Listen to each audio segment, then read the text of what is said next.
Greetings, gamers, and welcome to the 126th live stream from the MisfitGamersStudios. I'm your host, Vortex, and this is D&D Discussions. On today's episode, we're going to kind of have a pretty chill kind of day. We're going to be talking to you. We're going to be just pretty much talking about whatever you guys want to discuss. We do have one or two topics on hand to kind of kick us off today. But yeah, been kind of a stressful week. Didn't have a whole lot of time to research any major topics. And yeah, just wasn't feeling super creative in terms of really diving into anything that's gonna really tax us. So yeah, we just kind of wanted to see what you had on mind, what's been going on with chat, what's been going on with you guys in your life, and what do you guys want to know about D&D, you know? So to kind of like an AMA almost, just kind of a chance to pick our brains, talk about whatever you guys want to talk about, and let us tangent off of those. But yeah, we have a couple updates, we have a couple topics to start us off, and then we'll just get going. We are matching today, as you can see, or at least, you know, we got our, our emote shirts going, which I fucking love. I love these things. Oh yeah. I love the emotes in general. Like getting the emotes was that's really so awesome. clutch. It was beautiful. But yeah, always got to match when we have the, you know, when the shirts go on, gotta have our doing it up right. But yeah, so looks like everybody just got their community stream for November. So already community stream is well, yeah, goodness we are on the second stream of this month, and y'all have already purchased November's stream. Absolutely wild. So wow, that was a lot. Congratulations. We might let you guys get a chance at a December extra stream, but it's probably going to be a little bit more expensive. Just because our time is going to be very precious next in December. So yeah, if we want to do, or if we can squeeze it in, you guys will really have to earn it. But as of right now, you guys absolutely did smash it. So we will have our community stream on the 20th of this month, which looks like based off of the poll that's going on in the Discord right now, it looks like pop culture builds is the topic. Oh, okay. Or is going to be the episode. Very excited for that. For anybody who isn't part of the Discord, or if you haven't seen the thread just yet, pop culture builds is one of the episode types that you guys can vote on. By the way, if you guys aren't part of the Discord and want to join, link is in chat.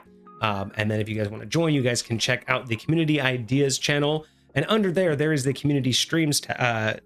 Right now it's a thread. It'll eventually become its own channel. But I digress.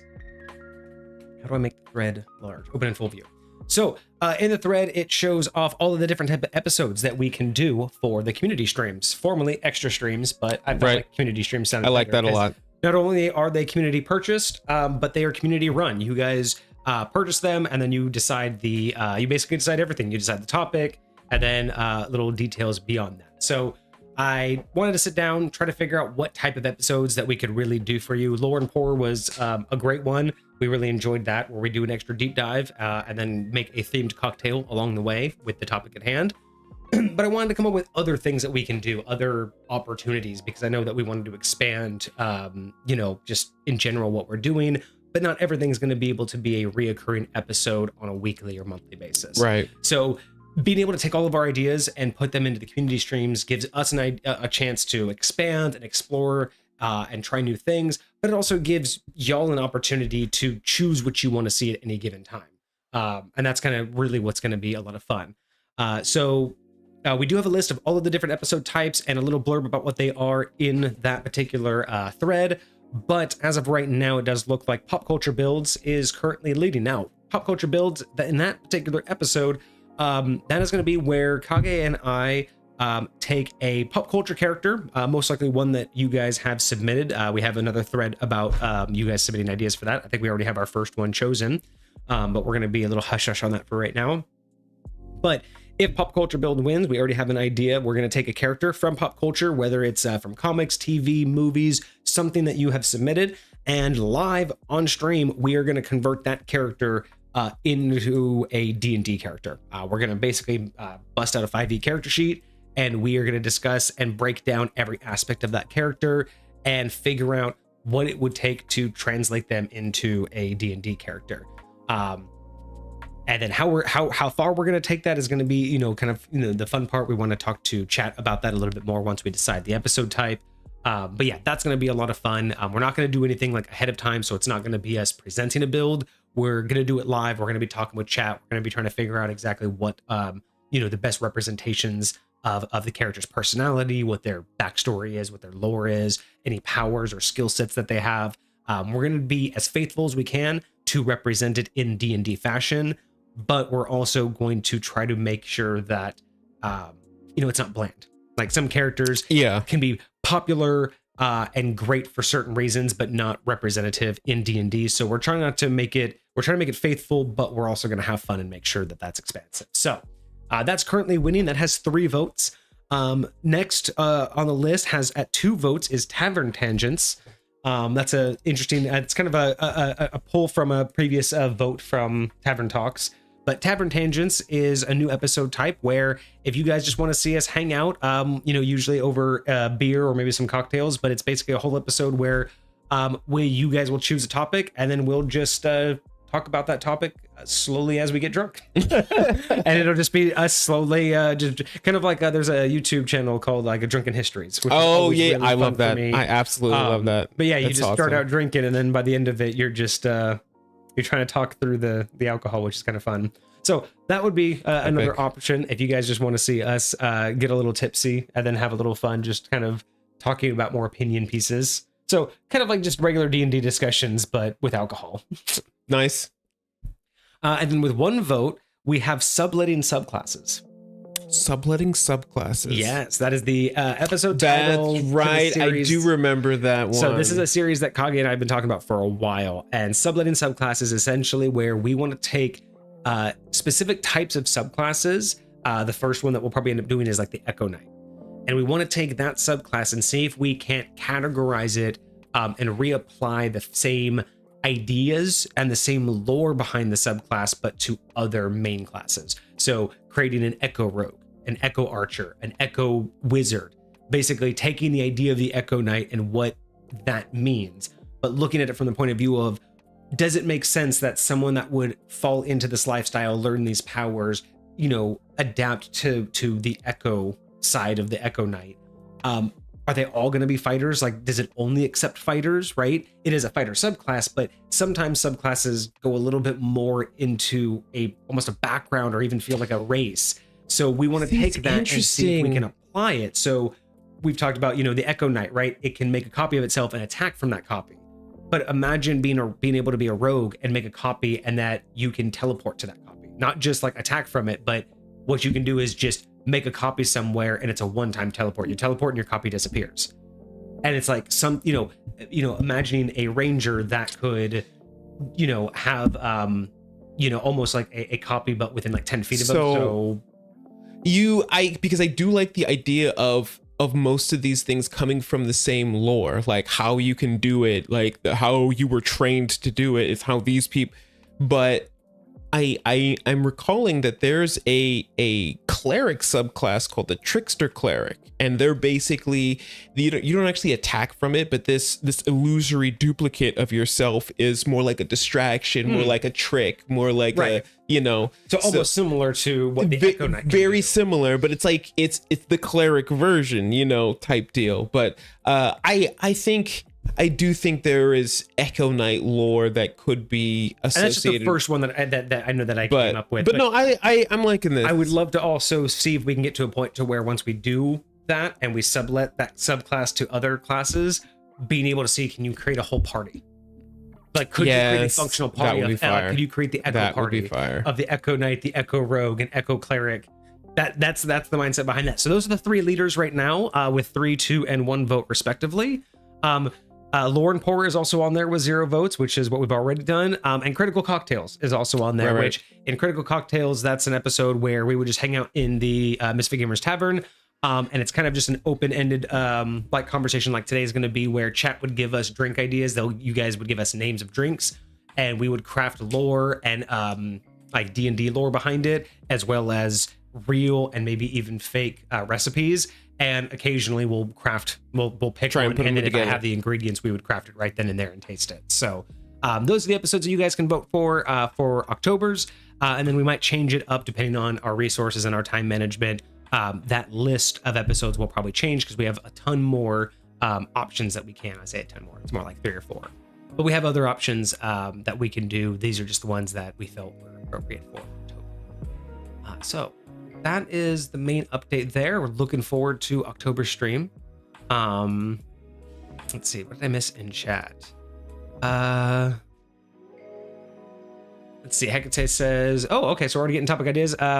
Best house rules for D&D and worst house rules either we've ever heard of or used or been part of. Okay, we'll get into that shit for sure. It says, especially like parts 1 and 2 of you cast Vicious Mockery, what do you say to hurt your opponent? Okay. So just trying to figure out what just like I think that's a little bit of role play, a little bit of describing like how your Vicious Mockery does the thing. That's not bad, but sometimes like I don't mind it, especially when someone wants to like say, hey, I want to convince him, or I tell him something. I don't mind asking them like, hey, like about what do you say, because I don't expect them to like do it in character. But sometimes with things like Vicious Mockery, that can kind of feel like putting some people aren't as comfortable with it because it feels like putting them on the spot to come up with a good joke or be punny. Right. So, yeah, some people are really good at that, but it is kind of touch and go sometimes where people are just like, they're not. I don't know how to feel about that. Yeah. Yeah, not sure how to be witty or sarcastic in and situation. It is interesting because I mean, not at all to the same degree, but a lot of the times Vicious Mockery is just a good spell, so I understand wanting to take it regardless, but a lot of the times I feel like people who take Vicious Mockery do so because that's the energy that they want to come at things with. Like that's the energy that they make those jokes regardless, but yeah, that's very interesting. Just going through chat right now, taking down some notes. So we have our topic, what makes a broken character broken? We'll cover that. Okay. Cool. And what tools, methods do we manage? Okay, so that's it's gonna be like a lightning round today. This is great. Let's see. I'm loving it. Best worst house rules. Okay. Trying to process that one. That's going to take a lot.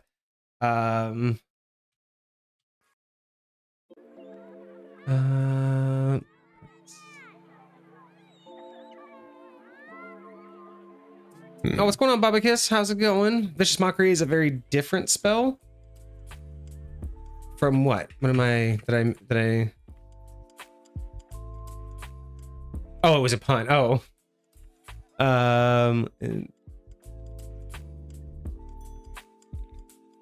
Wild. Gotcha. Okay. They nerfed it. I have to look that up. What did they do in the 2024 version? I think he said he bet they nerfed it. Oh. All right. Okay. So we got a couple good topics. Keep them coming, guys. If you have any topics you want to hear us talk about, it's going to be kind of a lightning round. If you have any questions, if you have any topics that you want to hear us talk about today, that's kind of what we're doing. We're just chatting with you guys. But let's get to our first topic because topics are already rolling in. So I think we can just kind of jump in here and start. Chat's already going pretty good. Let me double check, make sure. Okay, no one else has done any requests, so third is still available if anybody wants it. All right, so our first discussion for today was gonna be, we were just having this kind of conversation a little bit before chat, before stream, and it was just kind of interesting, and I don't think anyone's really put it in the ways that we were talking about it.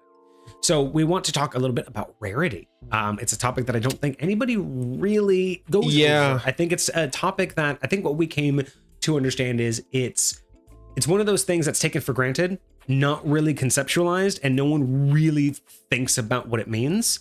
And I think my idea was like, right now at bare bones, rarity is about as helpful in telling you about an item as CR is.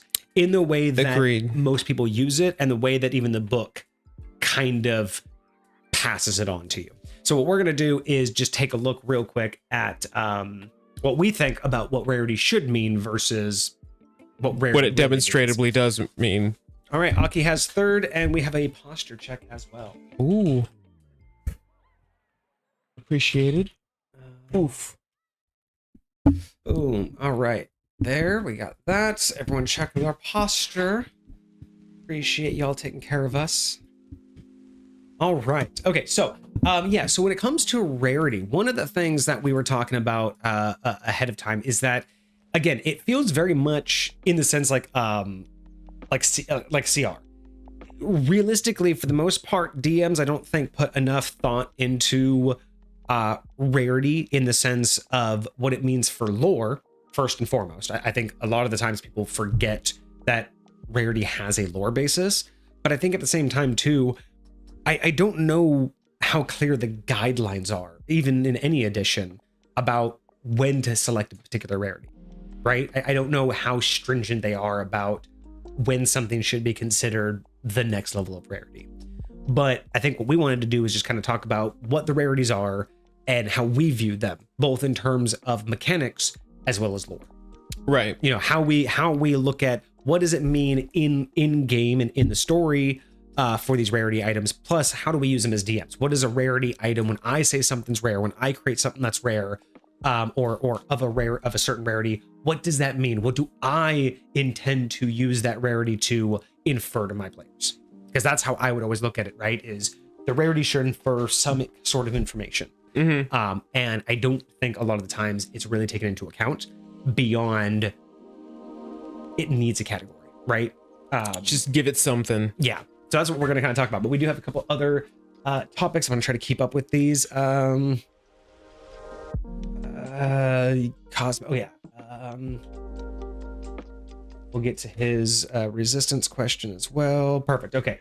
Excellent. So yeah. So when it comes to rarity, we're just going to kind of go from the bottom and we're going to kind of work our way up. Obviously, we're going to talk about common, uncommon, rare, very rare, and legendary and artifacts. And this actually came about, you were talking to me about the difference between artifacts and legendary. That's where we started. Yes. I think that's where we'll end. But where did that come up again specifically? So I was actually putting together Lucifer's item for us to review. And I was going through, and the majority of his the rings a part of this collection were very rare as far as their rarity, but then there was one at the end that was a legendary artifact. Now, I initially asked you, like, do you consider legendary and artifact to be two separate things? And if that's the case, then is a legendary artifact something that's different than both of them, right? And so it's like, because again, you had even brought up Magic the Gathering, and I know that you have a lot of like mixed media in Magic the Gathering. Like you can have an artifact that's also a creature, you can have an artifact that's also legendary, you can have a creature that's also legendary. So like you can do a lot of different things a lot of different ways, and they can mean a lot. So right. But in D&D, I think officially there is no legendary artifact. I don't think there's an official category for that. Correct. So, I not that I'm aware of. But that's what kind of spawned the whole conversation. Yes. What is legendary? What's artifact? And yeah, we kind of went into this whole spiel of it, and what it really came down to is we finalized what we feel the differences is, and it really, what it came down to is we had to define the others first to really nail down the difference between how we felt comfortable saying what's legendary and what's artifact. Came down to, well, what are the others? Because it's a progression. Right. And once you realize what the progression is, exactly, it makes perfect sense, because we were trying to argue, why is an artifact, more powerful? Typically artifacts are seen as more powerful, or at least situationally more powerful. They have one thing they either do really, really good, better than anything, or they just have immense power. But why? Why does artifact versus legend? And we had this interesting conversation about legends having to do with the story behind it. It's more about what it's known to have done or can do, whereas artifacts are purely known for what it's able to do in the moment, right? Like a legendary item was known for what it did. Artifacts are only known for what it can do because it's usually old, lacking knowledge, and it's usually beyond comprehension, right? Artifacts are usually just big, immense sources of powers that people figure out what they can do, and that's what they're known for. A legendary item, in my opinion, was like something that had a history. So that's where we kind of started, but we were like, okay, well, let's take a step back and talk about that. And yes, cosmic, good. We will also talk about divine as well. It's not technically in the same category because that's more of a power category, but we will talk about it. Yeah. It is better than legendary for two different reasons, and we'll talk about that when we get to legendary. But thank you so much, Cosmic, because that's perfect. That's a great question. So let's break it down, because we were having this conversation about, artifacts. I mean, I think we both agreed artifacts are typically older than legendary, but whereas legendary typically has a story, artifacts don't always have a story. You may or may not know where they came from, but they're always older, right? You don't have an artifact. You don't get an artifact that was made yesterday, right? It can't really be qualified as an artifact if it was made yesterday. Technically, a legendary item could have been made yesterday because it could have made it. You could make an item that literally destroyed a whole continent the day it was created, and that's going to be legend. I mean, maybe the legend behind it was its creation and its creator and something behind that. So we were getting all down to that, but then we were like, okay, so let's go back to what is common to legendary, right? Because what is that step up process? So this is kind of where we started realizing that, thinking about experience wise, these are kind of things that are just slapped onto most items that are made in general, just to kind of give an idea of, I think, prestige. I think rarity is typically used as a concept of prestige and not really thought of as what does this mean, right? Because just like what we talked about with CR, it's not quite a good rendition. It's a good indication of whether or not it has some sort of power, right? A legendary item will usually have a magical bonus and have some power to it. But just like with CR, how much and what it does, you can kind of infer it, but it's not really going to tell you anything else, right? It's just going to tell you that it is more powerful than the last item. But I think you were really accurate when you were talking earlier, and you mentioned a lot of the times rarity just kind of tells you how much it's going to cost. Oh, right. Yeah. And that's the other thing too. With CR can tell you usually AC and HP. Rarity will normally, number one thing it'll tell you is cost, and then it should tell you at least how much more powerful it could power be scaling, right? And not necessarily like level per se, like I'm gonna have a +1 or a +2, but like you can generally assume that a very rare item is probably going to be for somebody between maybe level 6, 7 to like 15. Like that. It's going to be valuable for you in that. But you're not going to find a very rare item at level 1. Like, I mean, you might if you got like a generous DM, but that's going to put you a significant scale above where you were, right? But the thing that isn't really thought about is like the in-game lore, right? Because there's kind of a general idea of out of game, again, power level, price. There's these things that you can kind of understand, but in game, in the world and expectation wise, what do these things mean? So this is where we're going to break them down. So common, right? What does common mean? And the easiest way, instead of going through the whole conversation we did, the easiest way I was able to figure out how to describe common is when you think of it in lore purposes. Common, again, is something that should not be difficult to find and can be found almost anywhere. And I mean almost anywhere as in common should be something that you can definitely find in multiple places, not only in this town, but you can go to the next town over and also find it, right? Common is going to be something that is in this town and is plentiful, or not plentiful as in oversaturated, but it's not going to be difficult to obtain. And any town you go to, you're going to be able to find it, right? These are things like, you know, if you go to a blacksmith, they're going to have horseshoes. Mm-hmm. They're going to have a dagger. Like these are common things like, you know, and so one aspect of rarity outside of power and price. So we've already established this, right? Power and price are two aspects of rarity. The other aspect is availability. That's the true thing of when you think of rare, what you mean is availability. So common isn't just cheap, you know, isn't just a cheap price. It isn't just weak. It's very readily accessible. available. Yeah, I don't want to say, I almost said the word common again. Yeah. But it's easily accessible almost anywhere you go, right? Availability is one of the key aspects of commonhood. Now, tied with that, not a fourth one, but tied with that, we talked about this, is there's two technically the third part of this is actually two different things. There's power, there's price, and it's either availability or knowledge of creation. So something like a dagger is a very common thing to find, or it's very easily that anybody can, like not anybody, but anybody who knows how to work with metal can learn how to make a dagger. Daggers are not some sacred knowledge. They're not difficult. They're very basic tools. So it's not just, it's either outside of power and price, it's either they're easily obtained or the knowledge of them is readily available. So that's the availability, is knowledge or actual physical availability. So that's what's common, right? This should be available anywhere and in abundance. Like basically, this should not be something that's difficult to find. It should not be hard to obtain anywhere you go. Okay. Oh, and another leg of that too. So not just there's the availability, the price, the power, and again, the availability is either knowledge or physical. So those are three things. Right. The fourth thing is number, countability. Common is uncountable. Oh, I see what you're saying. In the sense of you cannot count how many swords there are. You cannot count how many daggers there are. It doesn't matter how many, you can count one person and how many they made, but the knowledge is not theirs to obtain, right?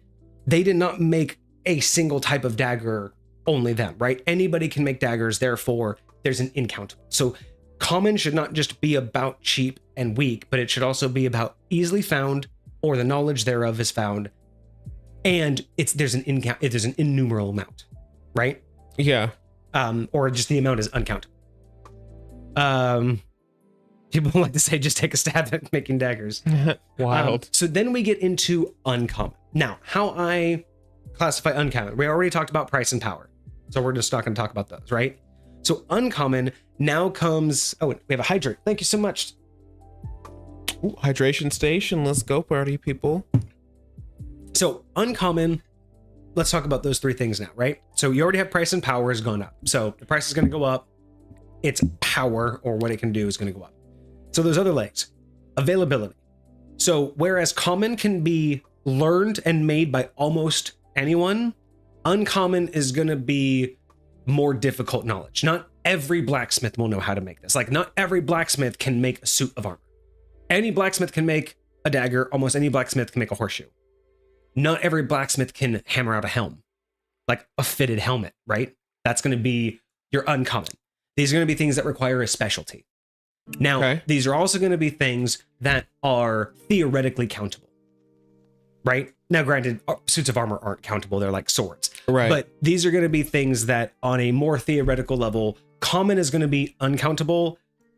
Or common will be, completely uncountable. Uncommon would be more like there's like maybe 1,000. Maybe 5,000. Like there's a countable number, but a lot, right? There's not just an endless number being pumped out day in and day out. Uncommon items, these are things that you're not going to find in every single town.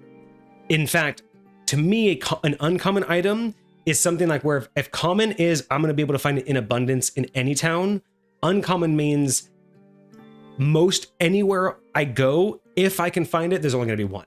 So common, this town I can find a bunch, and in the next town I can find a bunch. Uncommon, I'm probably only going to find one in this town, and in the next town I'll be lucky if I can also find one.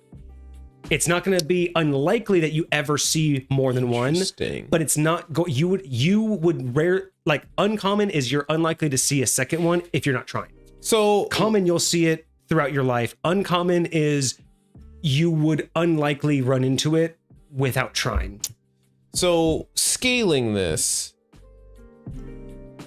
because I'm thinking like, okay, when we think about what's it called?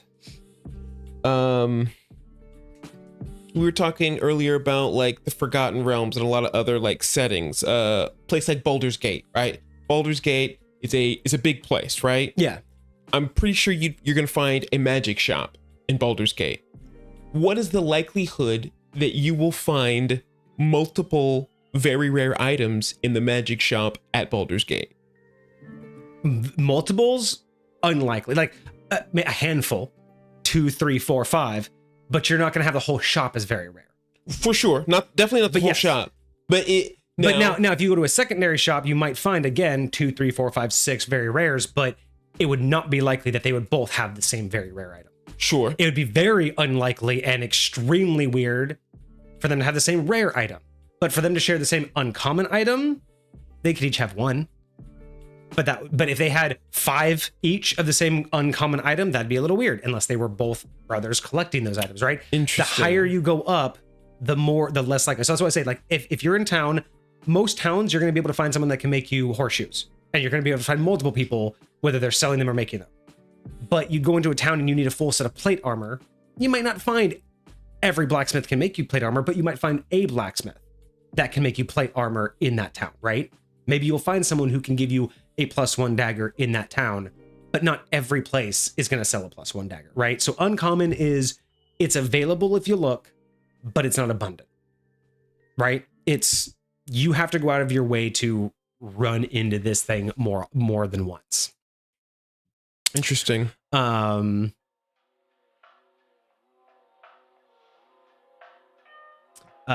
Okay, yeah, so there we go. So yeah, so uncommon, we're just looking at, slightly more price, does a little bit more, is not available to be made by everybody, requires some sort of specialty. Mm-hmm. So, this could be, again, this isn't something that's like sacred knowledge, but this is definitely going to be someone who, you either had to be around for a while or you had to go out of your way to learn this. This isn't the basics. Okay. And then again, if you find it in a town, it's going to be one in any per town that you go to, whereas common, it's everywhere. So then we go into, so that was availability, which is specialty knowledge or specialty sales, and likelihood of running into it more than once is unlikely unless you're looking for it. Yeah. So then you get into the rarity, the actual rare level, right? So when I think of rare, I'm thinking this is a countable number. Rare is like 100 or less, 1,000 or less. We're talking about, like, depending on what we're talking about here, mm-hmm. there's a countable number I can put in a room, right? This Sure. person knows how many they made. And rare indicates to me, maker, this isn't just knowledge you had to go out of your way for. This is specialty knowledge. This is sacred. So rare items come from, I think you made the idea of like a monastery, a wizard's college, right? A single mage, or a group, a coven.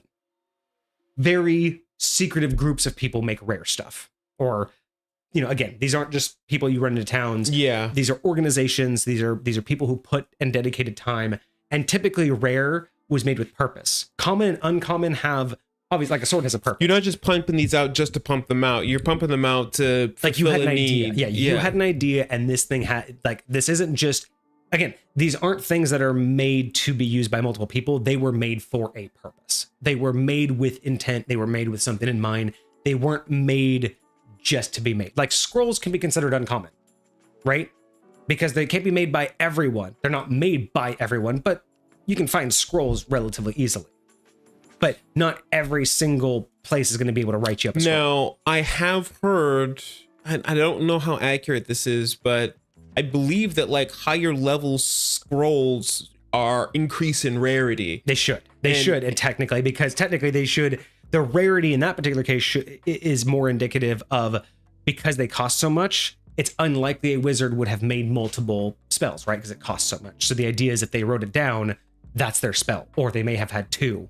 But because of that, it's like you have to be super rich for some of these spells, and even the scroll itself requires that price. So the increase in rarity is again supposed to increase in the availability. It's not just the rarity of power, it's the availability of it. Very much so. When I think of rare, I'm thinking it's a countable number, guaranteed less than 1,000, probably less than 100, right? More likely. So out of curiosity, I know this is kind of not exactly the same, but would you say like the rarity of these items has any correlation to something like the rarity of higher level magic users, right? Could be. So in a sense, like, okay, you got like wizards. There's a lot of people who have started off as wizards, right? But not everybody makes it to 20th level. Correct. Not everybody makes it to be able to cast 9th level spells, right? Correct. So there's fewer and fewer people that know how to cast 9th level spells, let alone people that know how to cast 9th level spells that also make scrolls, even know how to make scrolls, let alone those that are creative enough to do it, let alone those that are risky enough to do it. Sometimes there's kickback. Yeah, and that's kind of the projection, right? Is the rarity is indicative of the availability to get there, right? The higher the level of the item, the harder it was to create in the first place. But no matter who did it, right? Mm-hmm. So that's why these things aren't pumped out on a mass scale, because it takes so much to do, which is why that rare item is something that isn't just replaceable, right? I don't consider uncommon's replaceable at a cost. Common is obviously like you can think of just common as disposable, yeah. Uncommon's replaceable. Rare isn't quite one of a kind, but it's a collector's item. Mm-hmm. So that might even be a better way to do it. So common, disposable, uncommon, replaceable, rare, collector's item. Now we get to very rare, which would be one of a kind. Like we're talking about 10 or less. I think of very rare in terms of availability. 10 or less exist in the world, maybe like a set, usually like 2 or 3. And the people that know it, this is usually reserved for one-offs. This is usually reserved for, this isn't like a group of people. Maybe it's like the 3 people at the top of the cult, or like, the person that owns like the temple. But very rare items should be considered one of a kind. Whether they are or not, whether, there's copies, but they should be considered one of a kind. And they probably only have one author. Like one person made this for a very specific reason, right? And only one person knows how to make it. So not just that there was one person who made it. Obviously, there's only one item, only one person made it. Right. But only one person knows how to make this. This isn't a repeated item, or could not be repeated by anybody else. That's how I would value very. Okay. Right? Because again, that indicates to me that because the reason why I say that is because very rare by its very nature implies it's not the only one. It's just extremely unlikely that you will ever see a second, right? So the fact that rare means that it's, if it was one of a kind, it should just be called one of a kind, right? Rare indicates that it's possible. It's unique, but not impossible, which is why I say that it's usually less than 10, but more likely, like, if anything, it's a set or a triplicate. And again, that availability is both. There's only one of a kind, it only has a couple, or there's only one person that knows how to make them. And then again, running into it or anything else like that is going to be a once in a lifetime. Like, absolutely, even if you adventure your whole life, it's probably once in a lifetime you would only ever see one of these, period. Like, think of it more like if, the Dragon Balls in the real world. Yes. Imagine the Dragon Balls in the real world. There are 7. But what is the likelihood that without flight, without a dragon radar, what's the likelihood that if you ran into one, you'd ever be able to on this planet run into a second. Very rare. Like, it's not impossible. That's I would say that's true if they were all hidden on this planet. But like they should be. Like if you take the D&D, the DBZ universe. So that's the premise we're talking about. But you aren't staying. If you came across one, that's a very rare item. There are technically 7 of them on the planet. But the likelihood without any special powers or tools, the likelihood that you would randomly... I was under the impression that, generally speaking, Dragon Balls are not on the same planet. They're like scattered throughout the universe, and they got to go all over the place. Oh, well, stuff. I mean, that's not how it is in DBZ, so... Sometimes. No, they're always on the same planet. They're always on the same planet? Yeah. And maybe each planet has its own dragon. And each dragon has its own Dragon Balls. So every planet has its own set of Dragon Balls. The only reason they ever went to another planet is when their dragon was inaccessible, so they had to go to another planet to get a different dragon. Oh, well, then I'm tripping. I did not know that. But yeah, so Dragon Balls are a perfect idea of what very rare means. Very rare is like the Dragon Balls. There is a set number, whether it's 2, 10, that's why I said less than 10 sounds about right. But the likelihood that you would ever be able to run into more than one, again, without some divine intervention, like again, they have the fucking dragon radar, which is basically divine intervention. Without that, you're just not going to run into them again. Yeah. Right. Whereas, I'm trying to think of like, what some of their other. Anyway, yeah. So good for example for a very rare item. And then again, one creator. They're created by like a Namekian. There can only be one Namekian that can create them, right? So that is a good idea of how that very rare goes down. Cosmic says 10 or less was his thinking for very rare as well. And I think the Dragon Balls actually make the 10 or less sound perfect. Yeah. Because when you think of Dragon Balls being 7, that just fits right where, again, across the whole planet, even 10 things, even across a whole continent. Hell, just scatter 10 things across your town and tell someone to go find them. You know what I mean? Like, so I think, yeah, less than 10 sounds 1. And then, yeah, kind of like, very rare is almost like a set of collectibles, right? It's like, that's like the collector's item version of, you might as well consider it one of a kind. And then let's see, would Shang-Chi's 10 rings be considered very rare?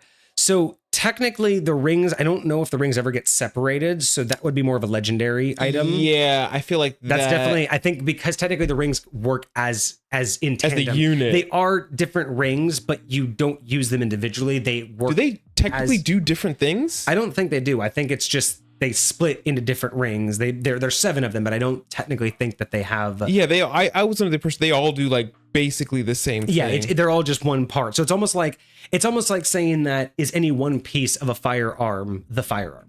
When they come together, they all do the thing, but individually you don't use a firearm individually. Yeah, you have to. So I consider that not necessary. I consider that a legendary item, even though it comes in pieces.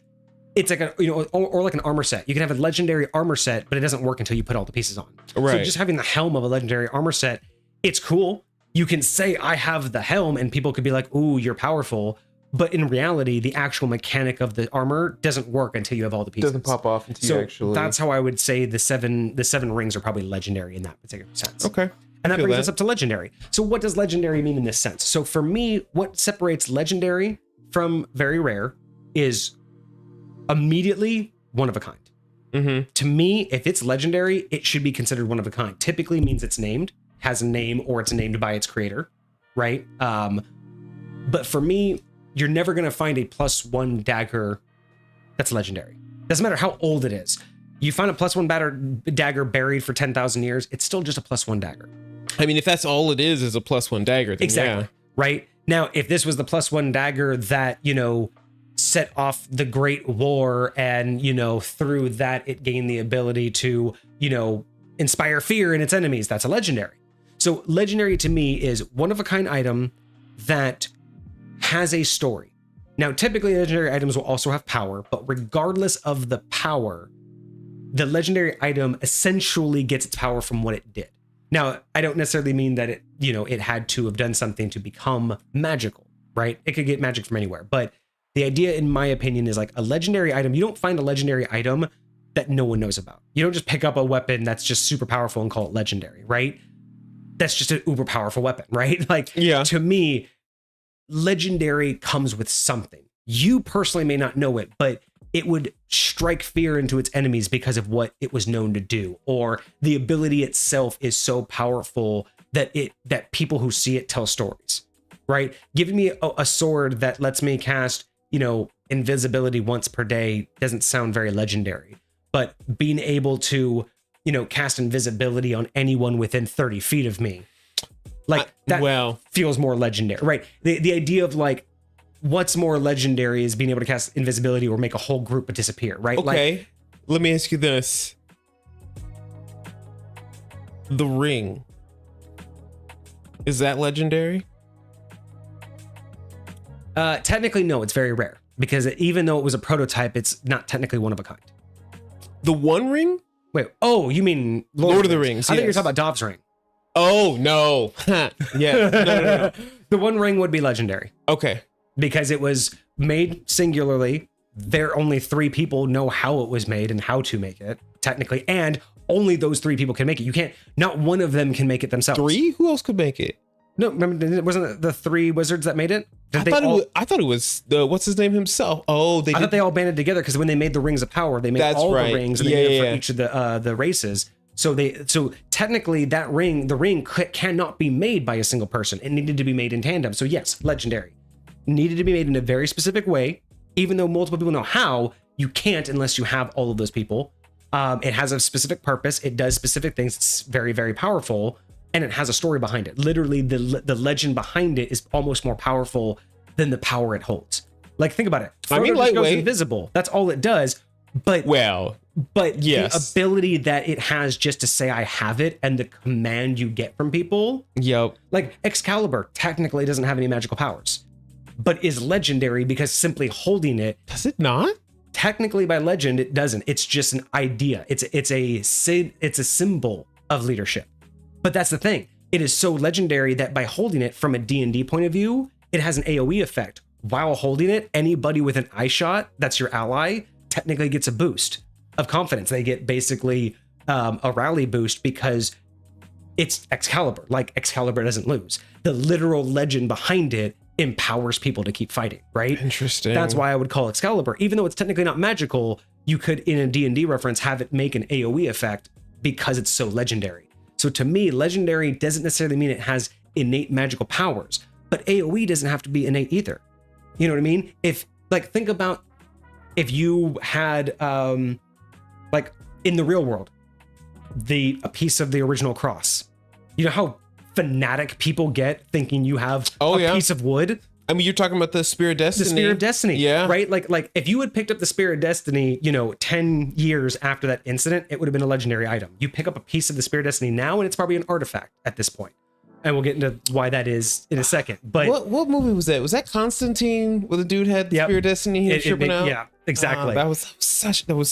I heard they're coming out with a second one though. Are they finally? Oh, I hope so. With Keanu Reeves. I know he's always wanted to. That's been his number one. Every interview he does, when they say what was the one character you want to bring back, it's always Constantine.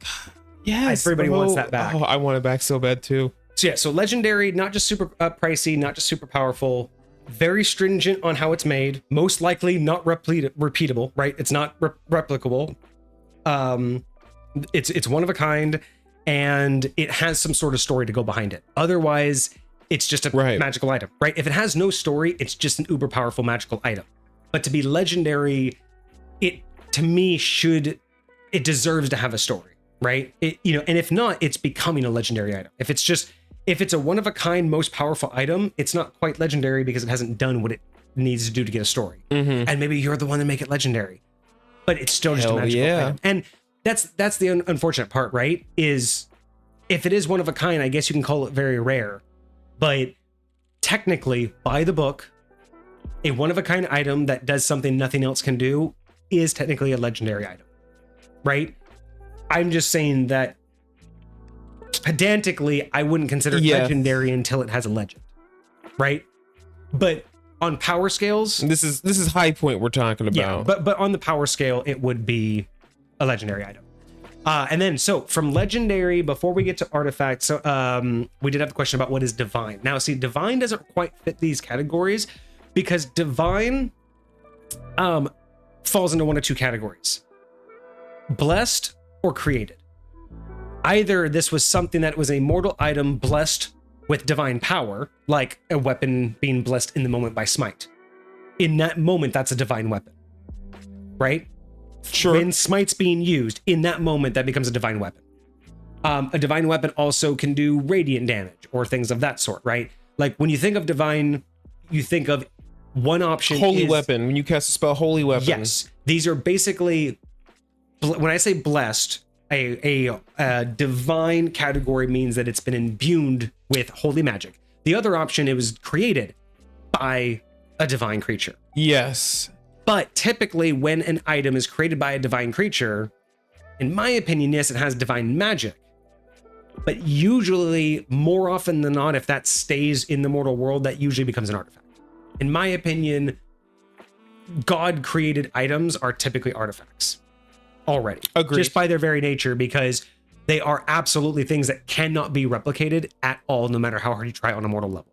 Same thing with like what I think of as when we get into regular artifacts, non-divine created artifacts. Artifacts are much older. They're ancient, right? They have to be older. You can't have an artifact from yesterday. So artifacts have a minimum age. They're typically more powerful than legendary items, and I like to think of that as typically things that are older, came from a time when power was more readily available, or people didn't give as much of a fuck. Now that's more about how high we're in high point, but I do like to think of that as a reason. But artifacts are old, they're super uber powerful, or like not necessarily all-encompassing powerful, but they either are just they hold a lot of power, or they do one thing better than like anything in existence. Anything else, yeah. And they don't always have a story behind them. Sometimes no one knows what they are or even how they work. Other times there's a whole mythos behind them, right? But an artifact is just that much more powerful. And because it's ancient, you can't replicate it. You can't reverse engineer it. It's from a bygone era that is literally beyond your comprehension. Like you don't have the tools, the materials, or the knowledge, the know-how to fathom how they got from A to B. Right. You could try and make it your life's goal to figure it out, but you most likely wouldn't. And that's where I would consider when we come into the divine level power, it's probably just going to be an artifact at that point. But a legendary item can be imbued with divine power and not be an artifact. But if it was created by a god, I would probably put it in the artifact category. Yeah, so I honestly think that's a big thing when we're talking about a divine item. I would only consider a divine item something that was created by the gods. Like other things can be empowered, but if it's temporary, I'm not going to call that a divine. I'm thinking more of like if a god comes down and like permanently imbues something with its essence, that's now a divine weapon. Yes, he didn't create it, but it permanently now holds his power. I would almost articulate that moment of him coming down there. That's him creating that. It's now he just created a divine item. It wasn't there before. Now it is. So, okay. But I totally get that. So yeah, so that's kind of what we were thinking about in terms of like when it comes down to rarity. These are the things I think people just don't think about. Is I think they only ever think about price and power. But these are the other aspects of what you got to think about is availability, both how it was created, its availability of knowledge, its availability of acquisition, and what's the likelihood of ever running into it again. Like those are the things I think that can add a little bit more to these homebrew items when we think about rarity, not so much as a power, but as a lore, right? And I think it could just help fill in those gaps when people are doing their own homebrew, is answering those questions of how does the rarity fit into the build, right? That's fair enough. Is this a one-of-a-kind thing? Does it have a whole set to go with it? Is this a multitude? What do I mean when I'm saying this? What do I want to communicate to you guys? Exactly. Okay. So yeah, so that's kind of what we had for you guys there. Let's see. What do we got going on in chat? The dagger that started Ragnarok. So what about a +1 dagger in a world that otherwise has no magic, whether it's depleted or a form of different? So yeah, so I actually use this. That's really creepy that you said that, Cosmic, because I literally used this exact example earlier where we were talking about, legendary and artifact isn't just about time, right? Like if I create a +1 dagger and bury it in the ground, and 10,000 years later, someone digs it up. It did nothing with its life. It got no story. It's not legendary. It's just a +1 dagger. It may as well have been made yesterday, right? I even said that. That's why it's like, that's still a common item because you can find that today. But let's say it's 100,000 years in the future, and for whatever reason, magic's no longer accessible. But you find this +1 dagger that still has the remnants of that same power. I would consider that an artifact. Because in your world, there is nothing like it, and you cannot replicate it. You have no idea where it came from. You have no idea of its creator. All you know that in and of itself, it holds power beyond your understanding. That's an artifact, right? So in that particular case, if it is one of a kind and you know nothing about it. Now, if you lived in a world where you found the last magical item, there are no magical items anymore, and you found the +1 dagger, and this was the last known one. It was the last one to tear down the tyranny of mages. It was the last one to take down the last magic user. And it was the last one to destroy all of magic. And then it was hidden away. That's a legendary item. Now, granted, you could still call that an artifact. Sure. But it's also a legendary. Like, that would be closer to legendary unless it... Well... Now, if it is the single most powerful weapon in existence, then it's an artifact. If it's the last one... The second it becomes the last one is when it becomes legendary. Well, yes, yeah, then it would become legendary for sure. And so, like, at that instant, like, even if it's not 1,000 years old, like... It's still legendary. It's still the legendary. But then at a certain point, that legendary item, you would assume would turn artifact. Oh, for sure. Time, or if it truly is the old or the most powerful thing.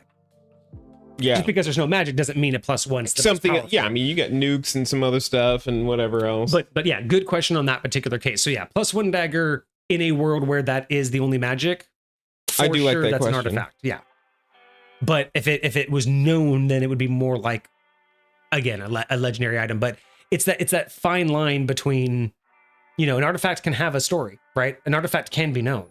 It's just, again, it's that how unlikely is it to have even found it, and how unlikely is it to have even existed in the first place? +1. What about the Omnitrix? That is from Ben 10.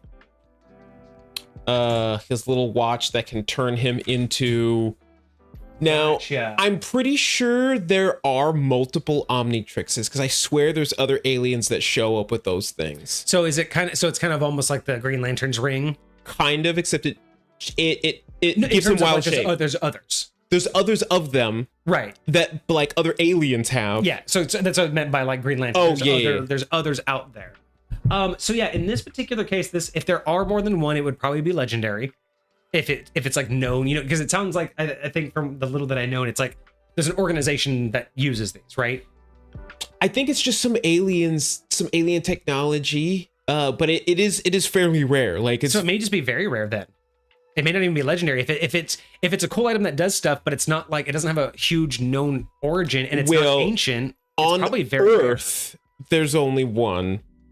And on Earth, it has become incredibly legendary because of this one human that has it. So then it's probably that. It was probably, when it arrived, it's very rare, almost to the point of being one of a kind on Earth. But essentially, in the grand scheme of things, very rare, and it's become legendary.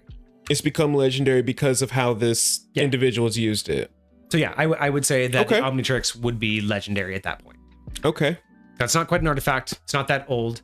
But you're definitely never going to run into more than one on Earth. So from the Earth perspective, it's definitely legendary. It's one of a kind. But it started out as very rare from its origin point. Oh no. I'll say the fact that it's on Earth means that it has the possibility to attract other ones to Earth. So maybe you'll run into another one if one of the other Omnitrix users decides to come to Earth. Yeah, maybe, yeah. At that point. And then what about a weapon in the homebrewing channel? Would it be an artifact? The weapon you had in the homebrewing. Let me... it's a legendary weapon. The Rod of Many Weapons? What is this? Whoever holds the rod, we were the should have the power of the ancients. So it's crafted by the ancients. It's capable of shifting its mass, whoever weapon you desire. If you're worthy, the possessor of the rod, they gain proficiency in every weapon type. Okay. Unworthy, the rod swings at disadvantage, proficiency. So because the Psycho Mask is in there? That's wild. So, I mean, based off of the description, created by the ancients, so it would probably be an artifact. It sounds like it's a one of a kind. Yeah. And it was created by ancient times. It's got to be an artifact. Again, just because there are legendary items that may be quote unquote more powerful doesn't mean anything, right? An artifact doesn't Energy always have to be swords. the most powerful thing in existence. But this is also extremely powerful to be able to do that. What's going on, South? I love that soul. That's Soup to absolutely skeleton. beautiful. What's going on? Milk is milk. Do we want to know what your party is made of? Why not? How big is the party? We're gonna talk about like 5 or 6. Assuming. Is this just a new? I guess so.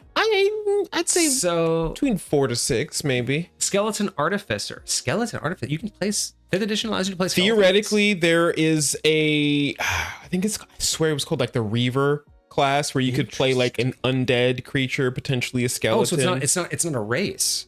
It's like a class that lets It's a you do race. this. It is a race. Okay. Yeah. Oh, interesting. Okay. Yeah, I haven't heard of like someone actually doing a skeleton artificer before. That's interesting. I just didn't know that you could actually like have a Oh, it's a homebrew. Oh, interesting. Okay. Okay. I'm It's a very homebrew race. interested. That's for that. cool. There is just I mean, the DMG. what is a skeleton race? Yes. That's playable? I mean, it just gives you regular stats. It says brittle bones, undead nature, dark vision, and languages, and it gives you a +2 to your dexterity, a -4 to your intelligence, and a -4 to your charisma. So That sounds more like an NPC, like using them as like servants. Like if you have like a necromancer or whatever, that just sounds more like that. yeah, That's interesting though. And then the other wild. one is a half-elf cleric, Goliath, barbarian, Kenku warlock. wait, how are you a half elf Goliath? Are you half elf, half Goliath? Is that what that is? I just like Goliath barbarian, I think is what. So it's a half-elf cleric, Okay. Goliath barbarian. Okay. And I don't know if it's Kenku. I don't know if that's a Kenku. Kenku is a warlock. race.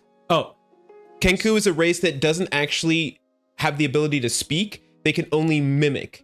So if you say, Polly want a cracker, I can repeat Polly so- want a cracker in your voice. So it's a skeleton artificer, Okay. a half-elf cleric, Half elf a cleric, Goliath barbarian, Goliath barbarian, and a Kenku warlock. Kenku warlock. I was thinking because they were all back to back with no commas, I thought that was like one person's build. Oh, wild. I was trying to like put that in my head of like that was one of those crazy builds. No, that's the whole party. Skeleton artificer, half-elf cleric, Goliath barbarian, Kenku warlock. I'm not familiar with the Genku, but Goliath barbarian sounds epic. I have created a Goliath barbarian. They were one of my favorites. That sounds pretty epic. I Sounds like grappling for days. you definitely Nothing's can. escaping your grasp. One of my favorite subclasses was the totem warrior, where you get resistance to everything except for force and psychic damage. But yeah, no, Goliath barbarians are very cool. But Okay, Soul, you're gonna have to tell me, what did you do at level 1 that your DM allowed you to beat a level 30 necromancer? Because I know it can be done. I don't know very many DMs who have, let's put it, the backbone or the balls to allow that to happen. wild. The half-elf cleric and the Goliath barbarian are cousins. Excuse me? How does that work? Well, technically, Well, half elf, so Goliath half is Goliath? the half giant. So wait, so is the half-elf also half-giant? Is it a half-elf, or is it a half-elf, half-giant cleric? Well, it sounds like maybe the mom Yes. had a giant husband yeah. and a elf. So it's a half-elf, half-giant. It's half-elf, half-giant cleric. And then it's the Goliath barbarian. Okay. Interesting. Wonder what rarity a green lantern ring is, since it's based on imagination. So that's the thing, though, is it's kind of the same thing along with the Ben 10 thing. Yeah, There are I'd say the exact same. Technically, in the reality of it, technically, if you want to get really technical, and I don't know if you want to Google this for me real quick, I'm pretty sure in the grand scheme of things, you can even consider the ring a rare item. Because I'm pretty sure there are like hundreds. Like, I'm pretty sure in the grand scheme of the lantern, like police force, or whatever they call themselves, like the lantern force, because there's not only multiple colors, but I'm pretty sure So if you're talking specifically about green lanterns, because there are different cores, you got the yellow, but in terms of like the lantern rings, and just in terms of the rings, they're technically rare. Then if you want to get pedantic, you can have each color have its own rarity. And then again, once you get to Earth, then it's a legendary, right? Technically, they could even be artifacts because of how old they are, but there's too many, so I would consider it more legendary items because they're known more for the force that uses them, right? Like the organization that uses them. Yes, I'm not seeing. That would make sense. Goliath Barbarian being noble and the half-elf cleric not being noble because of the, I would assume, due to the bloodline. That would kind of make sense. Yeah, I would say that obviously the Green Lantern is legendary on Earth, but in the grand scheme of things, if it's not, it's very rare if it's not rare, but I think there are enough rings technically in canon. I think enough rings technically exist that you could call them rare. Because I don't think there's only one per color. I think there's like a bunch. Because I thought that they would send out the rings. Reddit. Oh, and the rings can be made. I forgot about that too. One Reddit says that technically there can be an unlimited number of rings. That makes sense. Yeah. Well, if they can be created.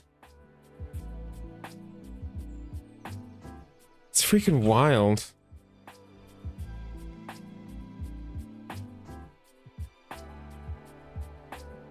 So Lantern Corp, each ring is powered by the emotions. Wild. Green is by willpower. Yellow is by fear. Red is by rage. Blue is by hope. Violet's by love. Indigo is by compassion. Orange is by greed. Black is by death. White is by life. And then...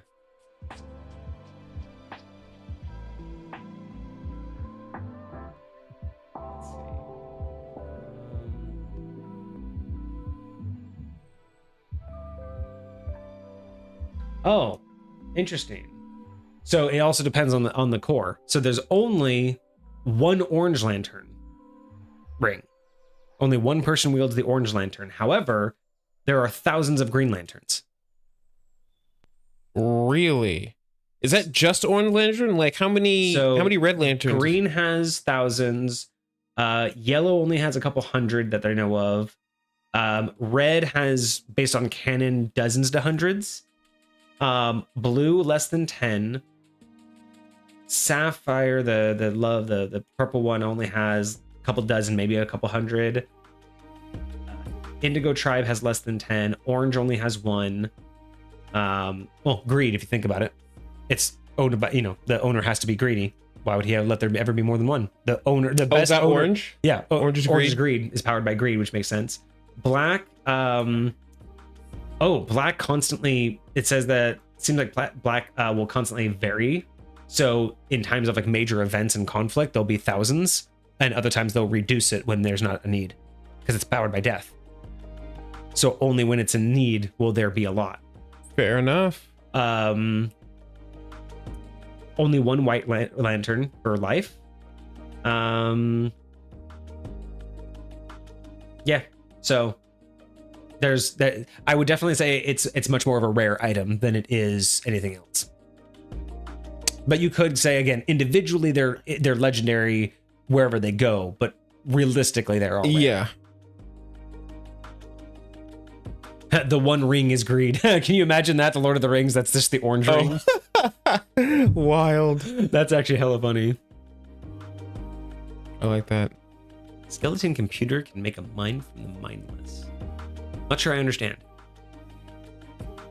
But all right, so that was all of that topic. Let's go to our next one. All right, so here's another kind of quick fire. I guess now we're just going to kind of go into the lightning round version. So what we've been So I've been keeping track of the topics that you guys have posted in chat. So we're going to kind of just lightning round these. We're going to go through them one by one, tangent about them as long as we can. If you have any more, keep them coming. We're only just over an hour, so we're pretty good. Are we chilling? Yeah. All right. So the next topic or the next question, what makes a broken character broken? Because we talk about this a lot, right? Like a lot of people say, like, what makes something broken? I mean, I think that this can be answered in a couple of different ways. I mean, the knee jerk and the obvious are things that make you essentially in one way or the other to stand outish at that level. Whether that's you basically being the most, like giving you a power that nobody else can even come close to. So usually if it gives you something to where it's like it's damage output that literally nobody else could even come to, no matter what combination of stuff they have at the same level, that's usually broken. If you can have more actions in a particular encounter than any other player, that's pretty broken, right? Like, you know, like the monk being able to technically go the speed of sound is broken. No other character in any way possible could achieve that. That's a broken build. Well, let me ask you this. Would you feel like having certain characters being able to like specialize and do something that no other character can do? Specializing is different because that's what you're kind of meant to do, right? Like a tank is meant to tank. So saying that they can take more damage than anybody else doesn't make them broken, right? But I would say that broken makes it to where if your tank could basically at level 1 become immune to 3 different types of elemental damages, that's broken because no other tank can do that. A tank can tank with you, but if you can do something another tank can't, that's being broken. And again, if the tank has to follow your exact footsteps and do your exact build, because well, okay, so then let me ask you this, because there is a subclass of barbarian that as soon as you take that subclass, you get the ability to be immune to, while you're raging, all types of damage. Well, not immune, resistant to all types of damage, except for 2 of the lightweight rarest, like it's force damage and psychic damage. Hey, thank you, Skeleton, for the follow. Appreciate you. So are you saying that is? I wouldn't. Again, it's a very fine line. There's no real perfect line in the sand because, again, when you use words like this, you can get pedantic, right? That can get something that nobody else can. But having resistance isn't broken. Having immunity, like, you know, you can get resistance at those lower levels. That's, you know, other classes gain resistances, right? Other races gain resistances.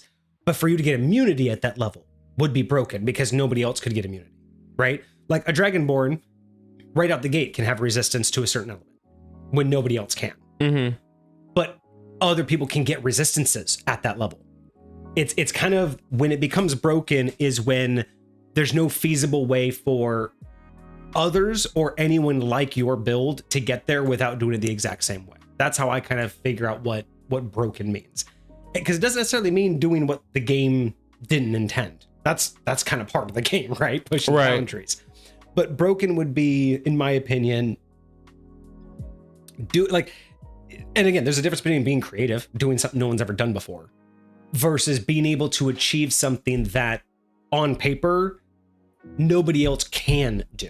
Wow. Like it's not even an idea that they could get to. Again, a monk moving at supersonic speed is just feasibly doesn't make any sense. And realistically, again, it another thing too would be like if on paper it says one thing, but in reality it doesn't make sense, right? Like you've heard of the peasant cannon, right? Yes, very much so. On paper, it sounds like it works, but it's broken as fuck if you actually think for 2 seconds about the fact that everyone's taking that action at the same moment, so that thing somehow is going. That's like, you know what I mean? Like, it wouldn't work that way. Have you played a lot of Baldur's Gate? Have you heard of Barrelmancy? Oh yeah.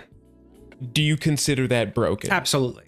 Because again, in what situation would you be able to just, and with nobody else noticing, you're just piling up a bunch of like explosives and just be like, hey, don't mind me.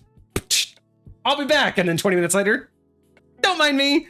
Like, it's broken because in no way does it make sense that that would work, right? On paper, it's great. Like, again, in Baldur's Gate, there's another thing that you can do, which is there are no ceilings in Baldur's Gate.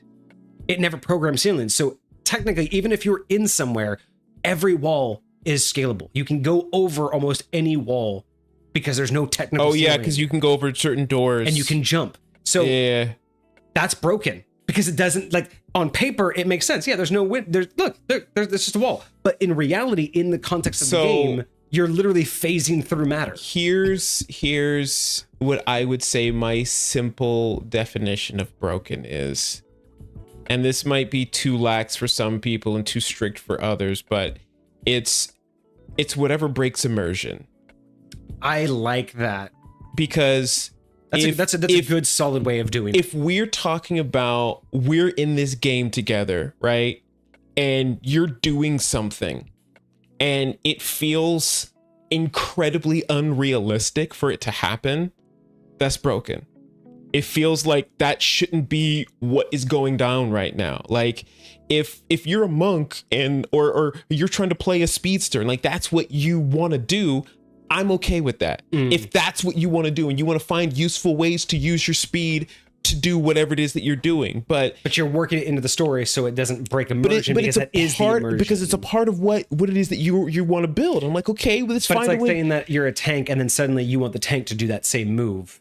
Right. Because it would look cool right now. Yeah. It's like, that's broken because you're a tank. It doesn't make sense that you'd be able to do that. Like you just being able to say like, I can do, or the one person that wants to be like the freaking skill monkey who's like good at freaking everything, who's got like 20, like mad respect. Like if you have like 20s and all, like it's broken. Like there's nothing, there's no point for the rest of us. Like what are we here for? You know? I got you.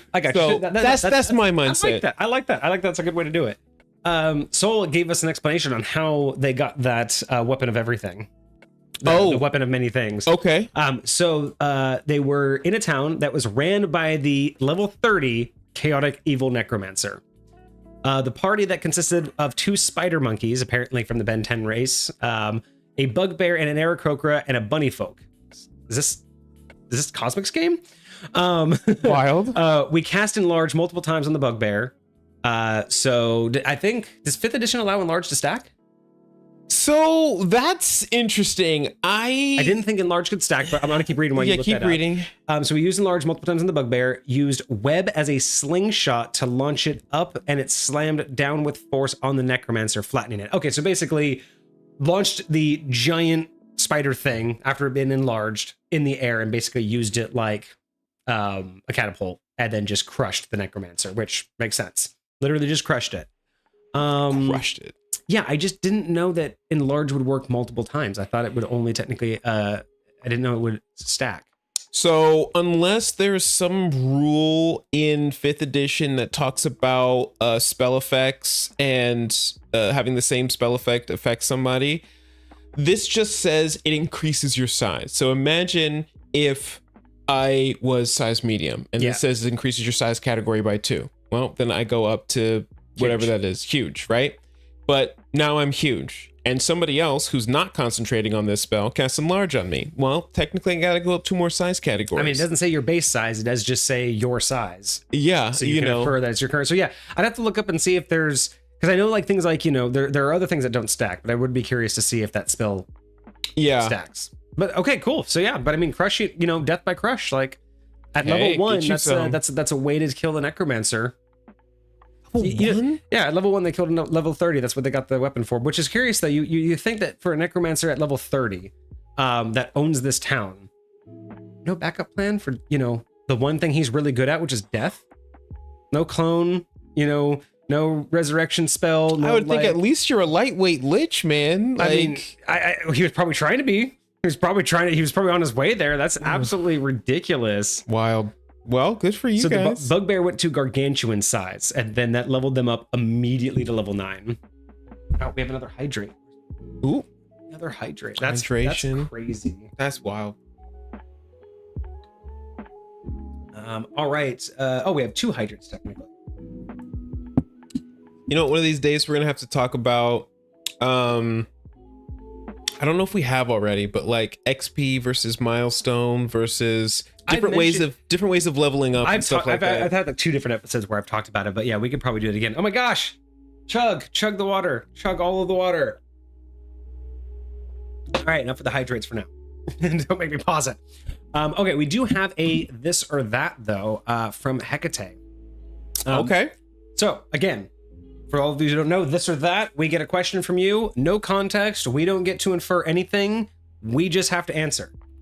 So, Kage. Yes. Mimics everywhere. Ooh. or a random monstrosity that follows you? I'm assuming from the context of a D&D party, like a game. So D&D game, mimics everywhere, or a random monstrosity that follows. Golly. So honestly, so much of this, you know what? I would take the monstrosity because I can at least take out the monstrosity. Mimics everywhere means consistent and always. And I'm going to be paranoid as fuck. I'd much rather run until I'm strong enough to face the monstrosity than always be worried that everything I fucking touch is going to bite me. See, it very much depends to me because, like, yes, I agree with, but how long am I going to run for? And how am I going to be leveling up while I'm running? The way I look at it is it's always following. It's not like it's chasing. It's just, it's always on your tail. So it means you can never like really rest and stay anywhere long, but you can adventure. You can fight. You can level up. That these are the caveats. These are the questions that I would have to ask. But we can't ask. That's what I said. We can't ask. We can only infer my perspective initially is mimics everywhere. There are going to be different levels of mimics. There's going to be different danger zones of mimics. And so whatever level I'm at, I should be able to find a mimic that I'm able to overcome, to defeat, so that I can then continue to level up. And then eventually I won't even have to worry about mimics because I'm going to be the master mimic massacre. Maybe, you know, I could say, yeah, you would become more confident against mimics. I just think that's my mindset. Like at that point, I would literally like, because mimics don't always like they take their time. So imagine like at what point do you stop worrying that your coin pouch is a mimic? Every time you pay for something, you're like, don't lose a finger. Okay, here's your money. Don't lose a finger. Like, oh, I got change. Lose a finger. Like, you know what I mean? Like, that's how my gameplay would be. Everything I touch. Oh, you get a thing of ale? Drink that for me. Like, I would have to get a straw for everything. Like, I'm so paranoid. But oh my god, it'll keep you on your toes. It'll keep you on your toes, man. Still says that they had a plan to have the BBG follow the party till the end, and knowing that they had plans to make Skeletor the BBEG made it better. Now every now and then they hear this this knocking laughter. Just like the Skeletor laughter in the background. I love it. That's awesome. I've done that before too. I really like writing in a lot of that stuff because I really don't like I've been, you know, in games where it's like you do a lot of cool stuff and then the DM just kind of throws that whole, well, I know everything about you, so I'm gonna plan against it kind of thing, and doesn't really let you like be the clever party you are. Yeah. So for me, it's like there are times where I never want to be that DM, but there are absolutely times where you've run into the right person who would absolutely send someone to tail you.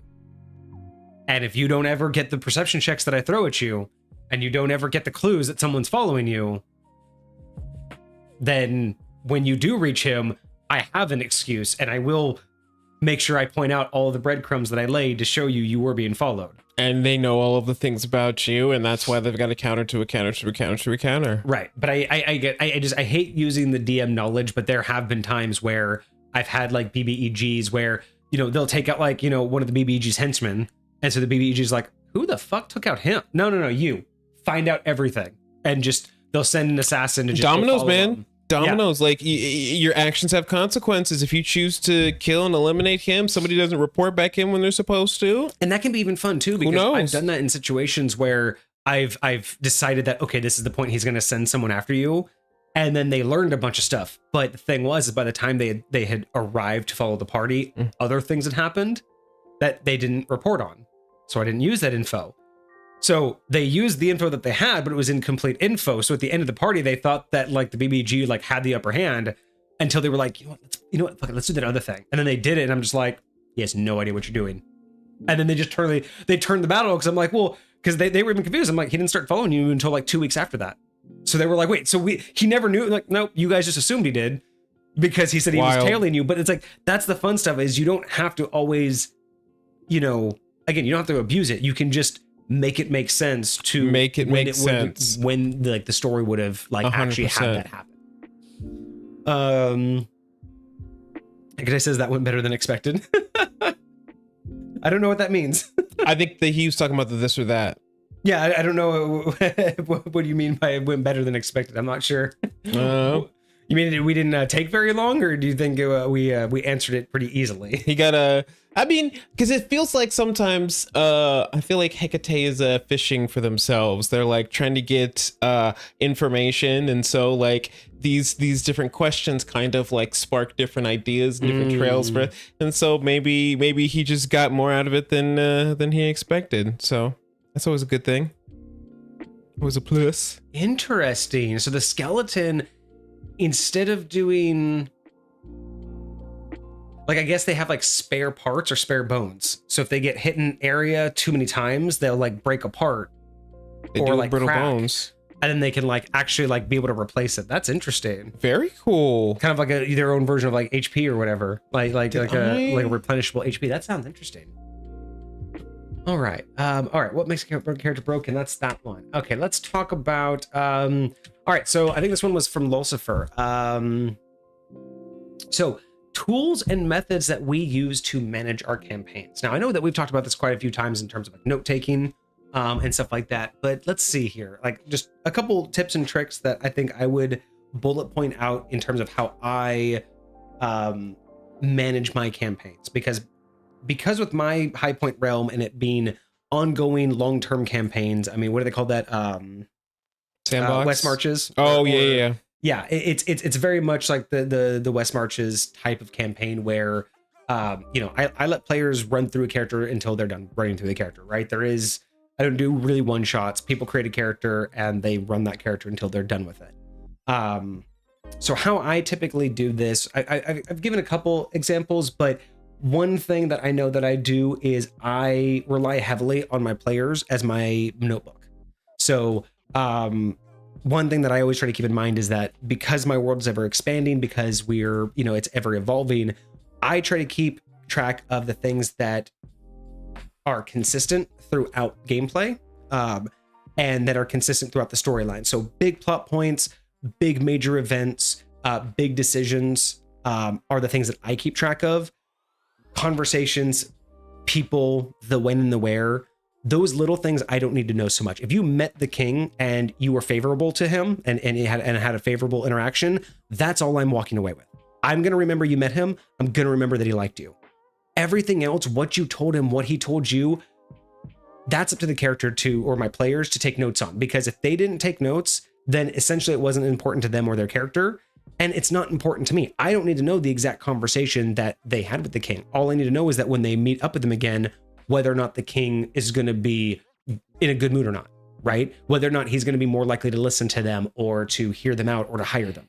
Because the biggest thing is you're only really concerned about what the king's gonna remember. And the king goes through all kinds of stuff. Exactly. He meets all kinds of people that are probably more famous. And yes, maybe you did make an impression on him. And if that's the case, maybe you might take a specific note, like, oh my gosh, this guy said this to me, and exactly. it really hit home or whatever. I can take that into account. Like, hey, he did say this, but he did say this. I already knew that he liked you, and that's my biggest thing. So that's one of the things that I do is I lean on my players to take the nitty gritty notes, and I focus on the big plot points, the things that move the narrative, and the things that are going to adjust what I do. The things that I throw at them.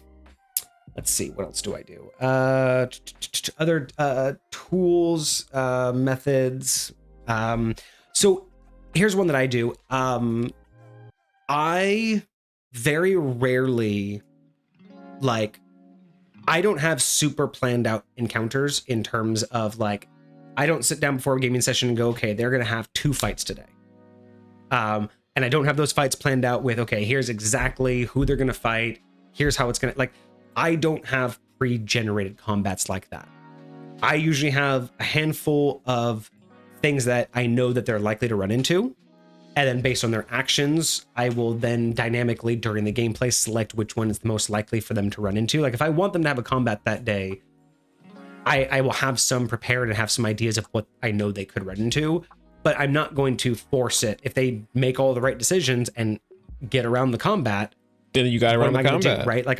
I'm not going to force an encounter if they want to work their way around it. But in that same vein, I like to plan my combats in the sense of the lore in where they're currently at with the campaign, right? So if you guys, if the party is walking through town, like my party will never be attacked by a pack of wolves in the middle of a bustling town. Right? Very much so. Like unless there's a traveling circus coming through and a pack of, dire bears escape from the zoo or a circus and are in the middle of town and the party happens to be shopping, yes, that could happen. Sure. That's a dynamic right there. If the party's in in a town that has a circus and I want to throw a random encounter at them and one of them, makes a commotion, I can say a bear escapes and boom, now we have a dire bear attack, right? That is how I run my combats. I don't say, hey, when they come over, I want them to run into a dire bear, so I'm going to make sure I write a dire bear into the story. I'm going to go, okay, they're coming to this town, so I know that there's a circus, so there'll be some animals. I could probably do something with that if they interact with it. So I'll have a list, make a list of, okay, here's some animals that, like, key animals that get their attention. If you guys go to the, the circus. I know outside of town, there are these things, these bandits outside of town. I know in town, the guards are going to act this way if they do certain things. And so that's it, right? I'll have like 3 potential encounters. If they leave town, I got an encounter. If they go to the circus, I got an encounter. And if they do anything suspicious in town, I have an encounter.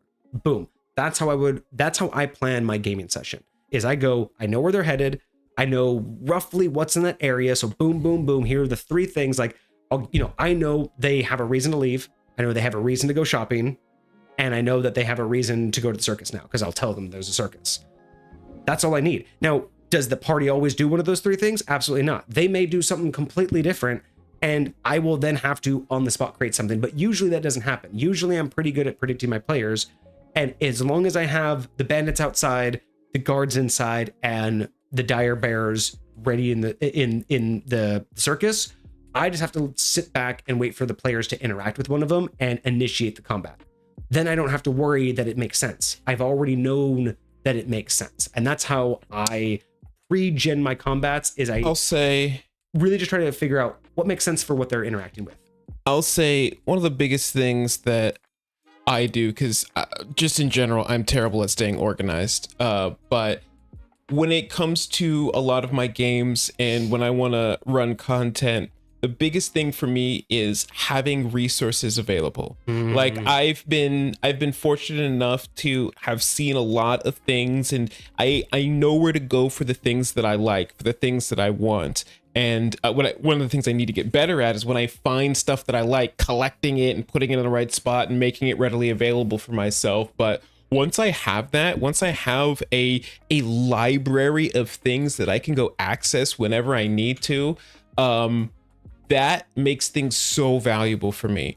I started off using the Goblin Notebook, and it's forever gonna have like a place for me because it helped me to understand how I want to do things differently. How do I want to place things? But I've since migrated to it's my own. It's called Obsidian. It's just a note-taking program. Yeah, and it really helps you to like organize things and put things together. You had another app that you used frequently. It was a phone app that basically allowed you to almost instantaneously. I mean, obviously instantaneously, but it was one that was really good for you to look up almost anything. Like you were able to just barely type in and search. Even if you didn't know the name of something, it was like you could almost type in the description of a spell and it would find it. Yes. So they are the apps. For whatever reason, they're only on the Android platform. And interesting. It's just called 5e blank. And so it's like you can type in 5e character sheets, 5e spells, 5e bestiary, 5e items. It's all by the same makers, like all. It's all by the same creator, yes. Gotcha. And it's. I love these things, and they're constantly updating, right? So like whenever new books and new release, they're eventually going to get the 2024 ones. There'll be a little notification pop up. Download the new resources. You're good to go. Yeah. And I love having it easily accessible here. On the computer, I use 5e tools, D&D Beyond on occasion. Yeah. My only concern with D&D Beyond is a lot of the stuff is locked behind a wall, and I hate having to bounce between different sites. But 5e tools is really good, and they do have all the new 2024 stuff already.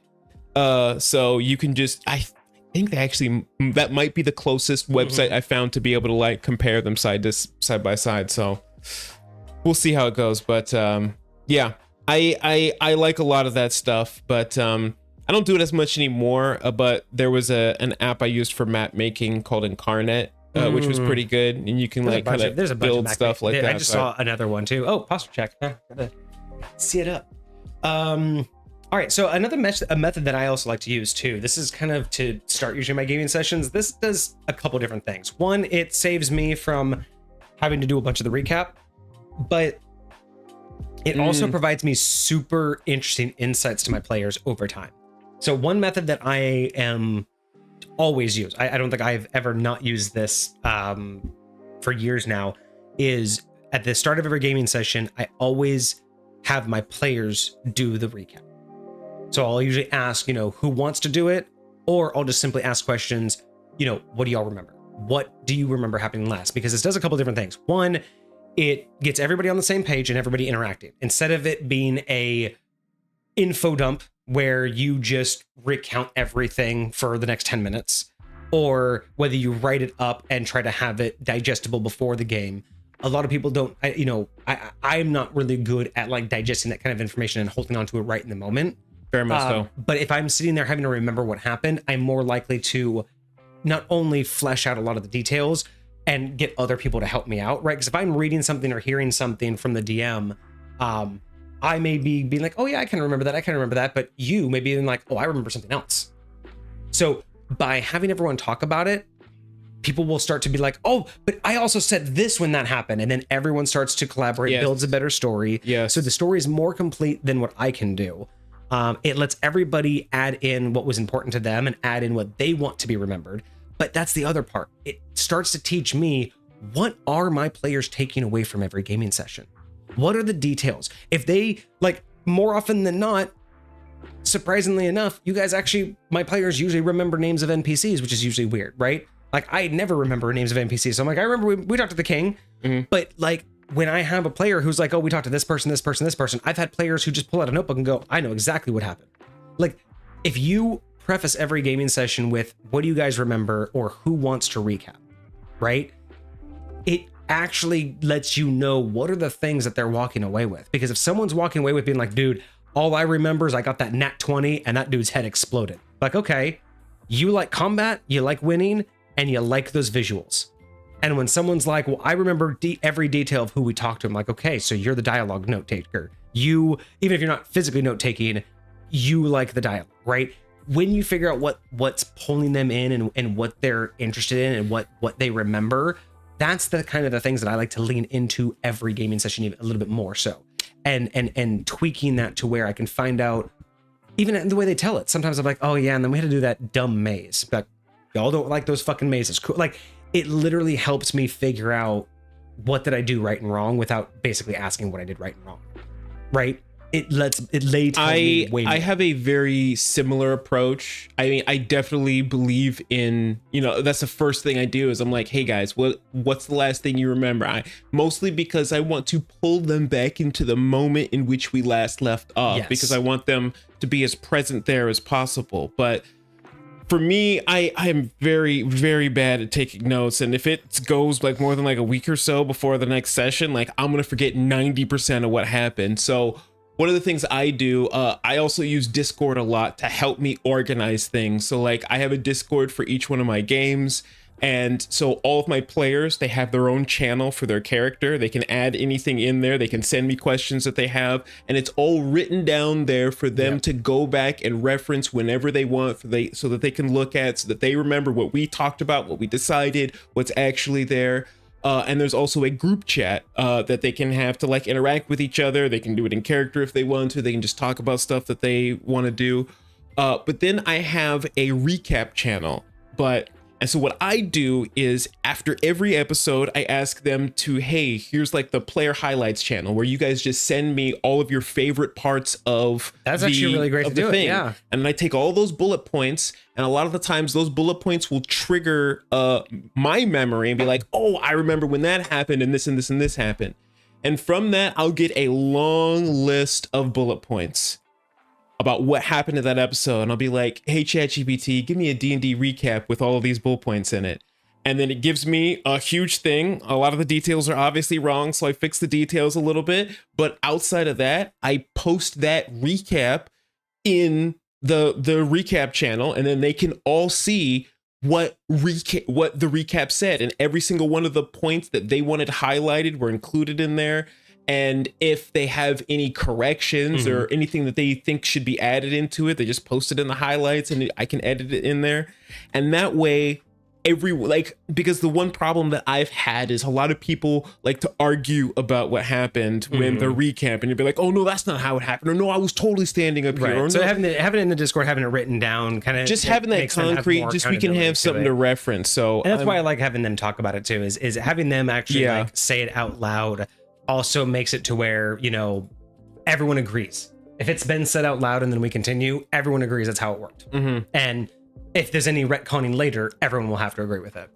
I got to get more water for this hydrate check, so I will be right back. And then, yeah, I mean, off the top of my head, I mean, there's tons of other like tools that we both used. Methods, I mean, my methods are very unique just to the way that I run my games. But yeah, most of the things that I try to do are, I guess most of my methods are in some way collaborative, trying to get everybody to have the same accountability instead of just, you know, I don't want anybody feeling like all of the work's on them. I don't want everyone to feel like they have to remember everything. My job is to bring the rules and bring the consistency and bring the story. Their job is to bring their character and their goals and their, you know, their interests. And then together we're all supposed to bring the story. Right? Yeah. Like I'm supposed to bring the narrative and the plot and the campaign, but together we all bring what we want from the story. You guys bring me what you remember.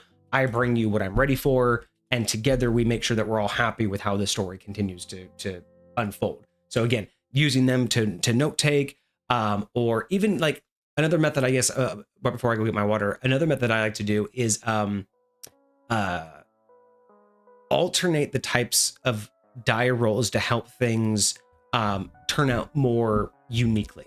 So, you know, other than just doing the die rolls that you need to for like rules as written, a lot of the times in order to help make decisions and help make things feel more dynamic, I'll have them roll additional rolls to help hone things in. Like, let's say they get a crit, right? And it's going to be the death blow. Be like, oh, nice. You can just have them explain it. That's one method. Like, sure. All right, you know what? Finish them off. How do you do it? But another be like, oh, okay, you wanted it like someone's, you know, let's say they critted with an arrow. And it's like, you know, it's going to be a death. You're like, okay, that's going to be a death shot. Like, okay, we're going to find out where you hit him. Because this is going to be a death shot. So roll me, you know, roll me percentiles, and if you get over, you know, a 70, you get a headshot. And then, you know, so adding that little extra bit to make them be like, oh, how do I kill him? Like, it's cool for them to explain it, but sometimes you can add in rolls to be like, oh, okay, you're gonna grapple him, take him to the ground, and try to like stop combat. All right, roll this, you know, alternative, you know, like, you know, roll to actually like kick his legs out and see if you can like slam him on the ground, or do you have to wrestle him, right? Like, just even though it's not an official mechanical roll, it's a roll to help add in an option or an alternative instead of just saying what happens and letting them guide it. Because I do feel like a lot of the times, either I'm not feeling creative, they're not feeling creative, or sometimes it's just not as satisfying to just be like, I want this, so you said it happens, right? But being able to have that option of, okay, it is the killing blow. You know, it's going to be the killing blow, but is it going to be a headshot or a heart shot? That can be exciting to be like, ooh, I don't, you know, it's almost like in a movie, right? Right. You know, you see the main character, he lets the arrow go, and it's that slow-mo through the air. You see the enemy in the distance, it's getting closer and closer. You're like, where's it going to hit? That's kind of this moment, right? You're like, you can build that up as a DM and be like, okay, as you knock your arrow, you let it fly and roll me a d20. And if you roll above a 10, you're going to get a headshot. If you roll below a 10, you're going to get him right through the heart. That right there, not knowing what it's going to be, because you could have just said headshot and that would have felt good, right? Character would have been like, oh, a headshot. But if you give him that suspended moment, right? That moment of suspense of, how am I going to kill him? Is it going to be in the throat? Is it going to be in the neck? Is it going to be in the heart? Am I going to hit a femoral artery? Like, you could even tell like the whole body, be like, you give me a percentile, and where the percentile is will define what body part you hit. So if it's low, you hit him in the leg, right? Like, but not knowing what it's going to be and how the DM's going to craft that basically that cinematography of it, right? That cutscene. Right. I think that can add a lot of flavor to the gameplay and entice more players than just giving the, you know, they crit and you just say you kill them, right? Or they crit and you just say you decapitate. That's great. That feels good. But that like moment of suspense, I think, can also captivate, right? Agreed. And it just pulls people in, right? Because it's one more moment where they have to wait, and one more, and again, it makes them want, right? Who doesn't want that headshot? So you're like, oh, come on. It's like gambling, right? It's like you're rolling the dice like, come on, I want that headshot. Let's go. And then if you don't get it, you're still satisfied with the kill. But sometimes not getting the exact thing you want can also be satisfying in a way, because it's kind of like a game, right? The whole point of a game is you want a certain outcome and you want to strive to get it. It's nice to fight for it. Exactly. It really is. It's never good to fail, but sometimes it's good to not pull it off, if that makes sense, right? It's good to struggle. Yes. Right? It's good to struggle. It's good to feel like you fought for something, like you earned something, like you were a part of making this thing happen. Rather than just like, All right, I'm gonna go get my water for our next hydrate. We have a hydrate and a posture check, and then we'll continue with the next questions. Actually, I'll preface this question for you so you can start your answer. Okay. Next question. Best and worst house rules we've either heard of or I would prefer played under. Not necessarily our house rules, because obviously our house rules are always the best. But I just don't want to do the whole heard of, because obviously if you've ever been on Reddit, you've heard some pretty insane house rules, and I don't want to really get into that rabbit hole. But I think we'll just keep it down to what are the best and worst house rules you've ever had to play under. I'll be right back. I'm not gonna lie, I genuinely try to block out house rules that I am not a fan of, just because they make my skin crawl. But I will say, you know, and I have house rules similar to this. I've adjusted mine and I'm still working on it, but you know, house rules of crits. So a lot of the times, you know, you have options of how you want to do your what do you call it? Whether you just want to double the dice or do you want to double the damage. Well, the house rule where you do minimum max damage and then some. That way you never feel like this crit potentially did less damage than a regular hit, right? Because again, feels bad. Another really, really cool house rule that I love a lot is where you can use points of exhaustion to do things, right? To do things outside of the norm. You can overexert yourself. You can cast a spell when you don't have a spell slot. You can stand up when you're making death saving throws. Like all kinds of cool things that you can just spend points of exhaustion to accomplish. I think those types of things are very cool. Anything that again helps you to get deeper into the immersion, anything that helps you to see more about what's happening in the game and become more a part of the story, I think is really a really valuable. I'm a huge proponent of the rule of cool, man. Like I think everyone deserves to be cool. I'm just saying. Yeah. But all right, so let's see. Worst and best house rules. Well, off the top of my head, one of the best house rules that I've ever had, that I've ever played under, and in fact, it is one of my own house rules. Like, but it wasn't my house rule. I did not create this house rule. I adopted this from my original gaming group. But one of my favorite house rules. It's something small, but I like it. It's a community kind of thing. It's a transparency kind of thing, and it's just a fun. Like honestly, it's fun because you know everybody wants to, in a way, show off, and everybody likes to be able to like have a moment where they want to share feeling good. So one of my favorite house rules was always having someone else confirm a nat 20. okay, Just it's the idea of if you ever roll a nat 20, you have to just call someone's attention, whether it's the DM or a fellow player, and they have to verbally call out confirmed. I'm not gonna. I gotta remember that. It's a small house rule, but it's mainly there at the surface level. It's there to stop, or it's there as a barrier from honor system, right? It's just there to stop fudging numbers.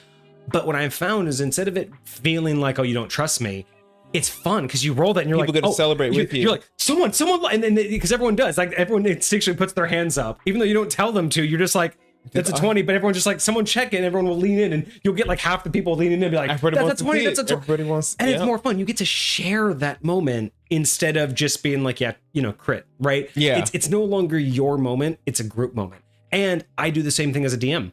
When I roll behind my screen, it's always great when you're just being like can someone confirm this for me? And you just lift up your screen and there's a 20 there. Or you just roll and be like, hey, you want to confirm that? And then usually the player's like, 20. It's like, so again, it's a communal thing. It's more like it's more fun. It's more emotional when people are involved. So that's one of my favorite. It's small, it's easy to apply, but you do get a lot more people interested when you have to confirm a crit. So I like confirming crits. That's one of my favorite house rules. I like that. One of my least favorite house rules was everything does damage. You want to slap someone, it does damage. You want to slam your hand on the table, that will do damage.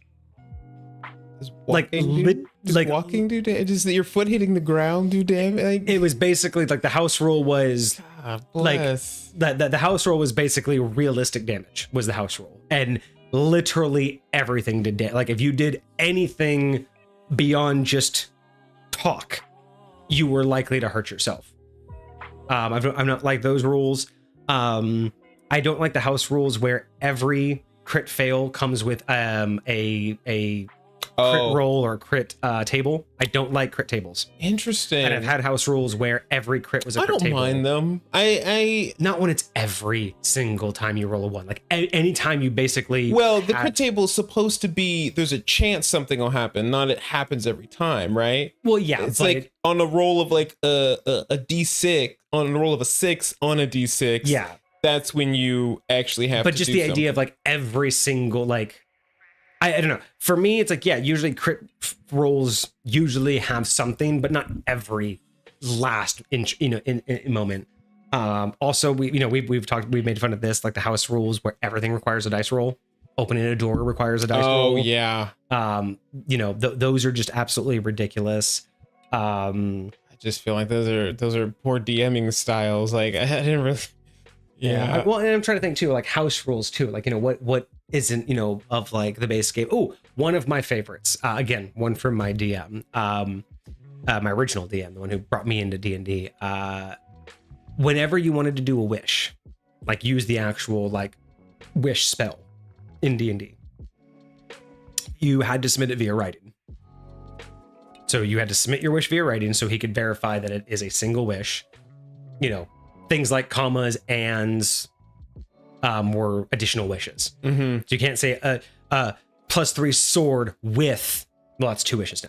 A +3 sword is 1 wish. With bless or with smite is a different wish, right? So he would just make sure that that it was an actual singular wish. But what he would also offer is he would hand it back to you. So you would submit it first, and he would consider it a draft, and he would hand it back to you to let you know if it qualified as a single wish.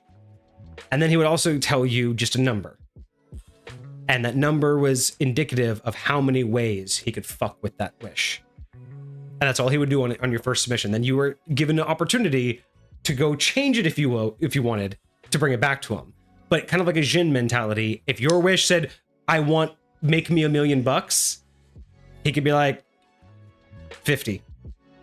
There's like 50 ways I could fuck with you because you said, make me $1 million. So there's 50 ways I can think of. I could turn you into a gem. I could turn you into 50 coins. I could, so there's ways I could do that. So the idea was a stampede of bucks that just come and run you over. I could just give you a bunch of animals. Like, so that's what he would do as a barrier was, first off, I'm going to approve it whether or not it's written properly. But once it's written properly, I'm going to give you one chance. I'll tell you how, because the more chances that they could fuck with it, the worse it was written, right? Like, make me $1 million. All right, you are now 1 million deer across the entire planet. Right? Like, so it was kind of a fun interactive thing that I remember is whenever we wanted to wish, there was a whole, it wasn't just something you just did and dealt with the consequences. It was a whole thing. Now, question on that front. What if there are a million ways he could fuck with it, but the wish is mundane enough to not necessarily require it? Meaning, like, if you said, hey, I want to be an inch taller, right? Like, yeah, he could fuck with that a lot of ways. Oh, yeah. But, like, it's not really something that... From my understanding... The question is, would he give you a number? He would, but it would probably be a lesser number. Like, even though he could do with it a million ways, the number was more likely an indication of how bad did you write this to me? Like, how badly are you asking me to fuck with you? If you said, I wish my character to be 1 inch taller from the knees, so my legs are, you'd be like, okay.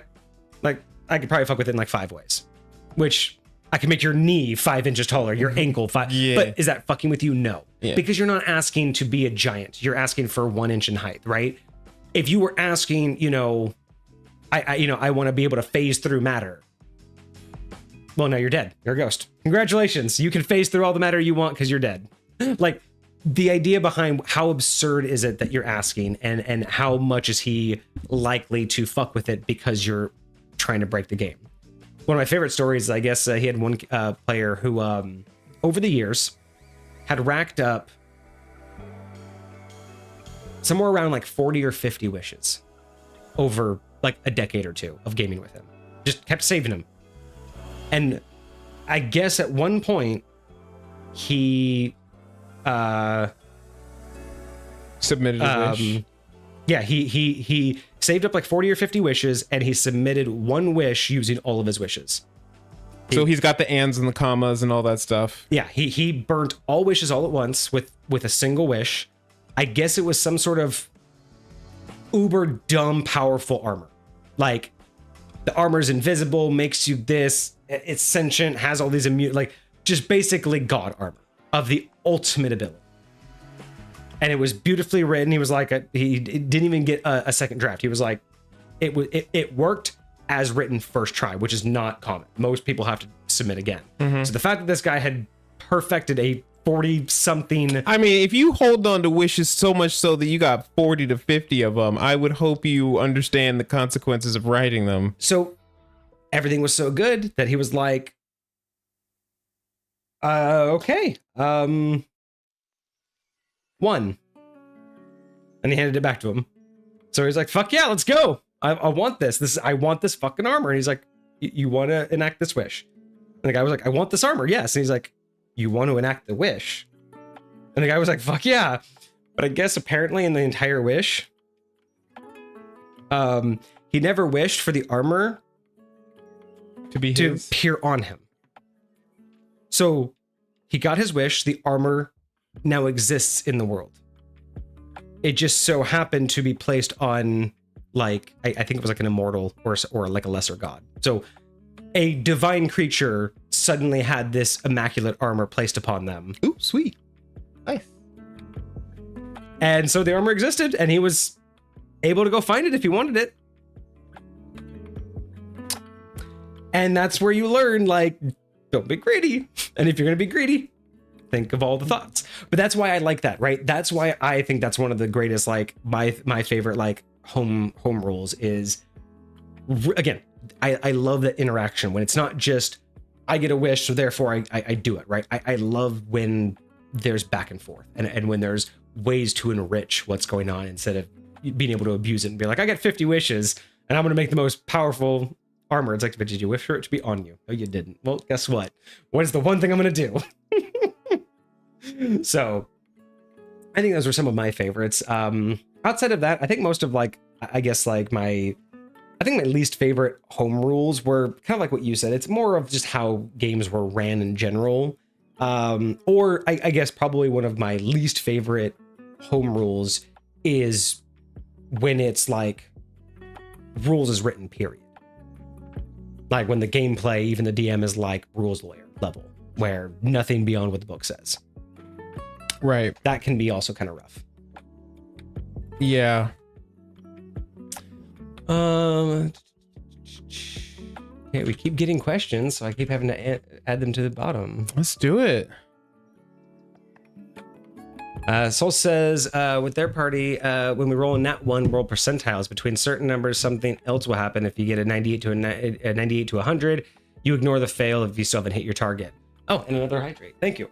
Yeah, so I've done things like that where I always like scaling of things. Like I always like a spectrum. So yeah, if someone does like a nat 1 on a roll, I'll usually like, it's depending on the situation. If it's just like a dumb little thing that they're doing, I usually don't care. But if it's like a, you know, intense situation, I do kind of add in a little extra thing, either like a percentile roll, like Soul was saying, where if you roll on a certain percentile, something worse can happen. Other times I'll even make extra checks. Like if you get a nat 1 and you were trying to do something physical, I'll say, okay, we'll make a dex check for the fail.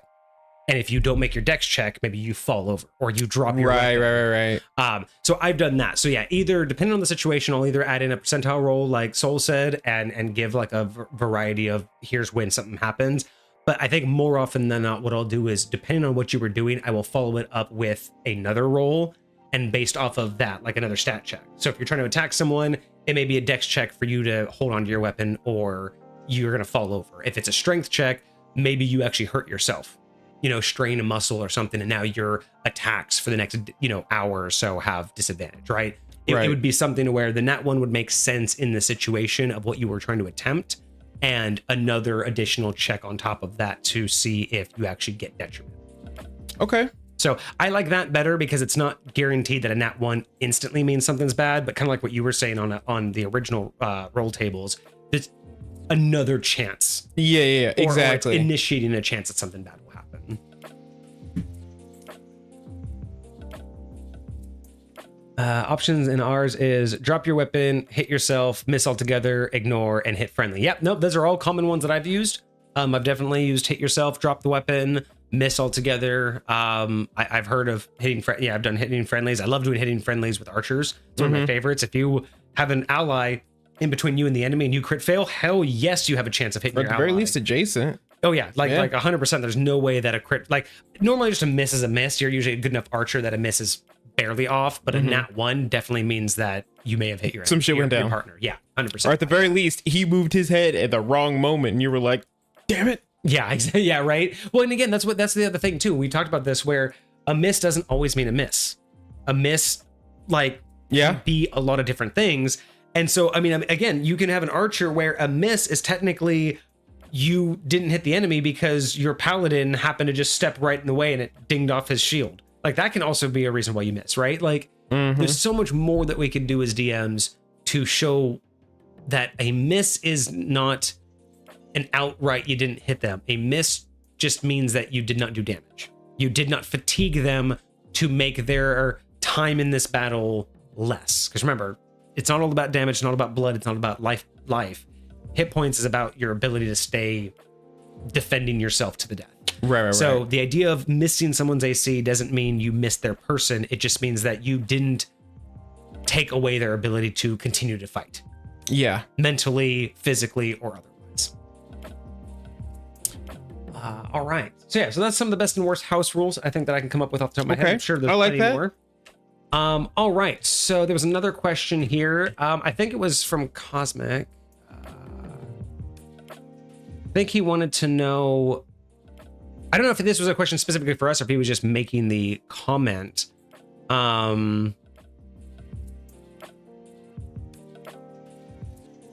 he said something about if we were to, or he says, you cast vicious mockery, what do you say to hurt your opponent? So I think that would be like, I'm taking that as what would your like role playing? Yeah, either role playing, or do we want to look at it as what would your IRL vicious mockery be? That I call that role playing. Yeah, like, okay. That's So what would your vicious mockery be if you could think, if you had one? So I'm not gonna lie, I have had an idea for a character for a while who is a bard that is a dad that just does nothing but dad jokes all the fucking time.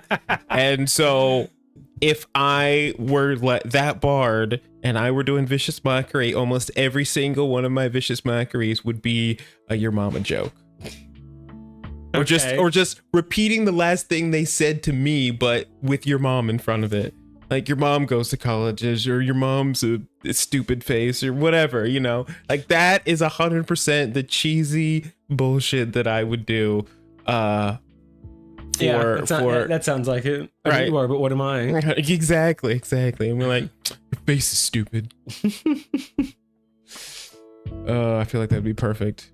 But no, I definitely like the idea, especially like I was legit thinking about getting like one of those books of like dad jokes and just like flipping through it anytime I had to like, cast a spell or talk trash to somebody, or Even give somebody a bardic inspiration, you know. Yeah. Roll d4 and take that much psychic damage. Let's see. For vicious mockery. I don't know. It's like vicious mockery for me is always like situational. There, you know, it's like I've never really thought of it as like a signature phrase. I've always thought of it as just like making fun of something that they actually like did right in the moment. But I always like the ones where it's like it sucks. Some of the best ones I've ever thought of or ever even heard or related to are like IRL ones, right? Where it's like you take like someone famous. Like I think one of the ones I heard was like not even Steve Irwin would call you a beautiful creature. or not even Bob Ross would call you a happy accident. Yep. If Bob Ross was your dad, he wouldn't even call you a happy accident. Like something, you know what I mean? Like, yeah. like those are, I think, some of my favorites is when you do the whole thing of just like, roasted. You know, like Steve from Bruce Clues wouldn't even say hi to you, or you know, or something like that, right? Mr. Rogers wouldn't call you his neighbor. Oh, Mr. Rogers doesn't even want to be your neighbor. Damn. Yeah. So I think that would be my vicious mockery. It would have to just be one of those like take that like the kindest thing you could say to someone and tell them that they just can't have that. Wild. Yeah, I'm definitely not good on that. I'm one of those characters. I'm not good on the in the moment vicious mockery kind of thing. I don't have the kind of wit to do that like always in the moment. Facts. All right, so now we get into Cosmic's topic about stacking resistance. Now, Cosmic put this in the Discord and had a little bit to say about it. So, yeah, this one's kind of one of those, depends on where you fall in like the rules is written like category.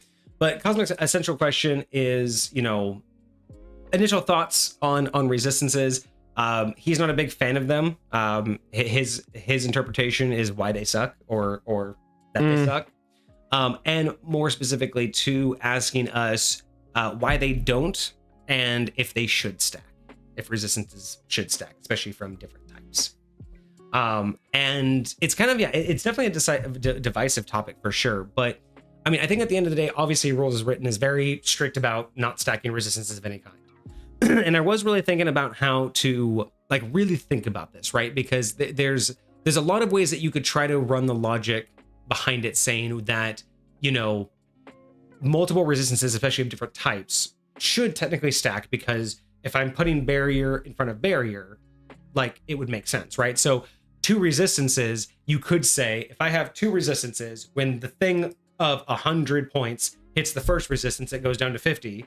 Then when it hits the second, it should go down 50 again. So both of them take it 50-50. I have a slightly... And then you could also consider it a step down. The first one takes 50 of the total, and then instead of the second one taking the second part of the 50, it takes another 50. But the logic problem here, the reason why I don't think D&D works that way, is that's assuming that these things are multiple shields. They're multiple layers. But resistance isn't a layer.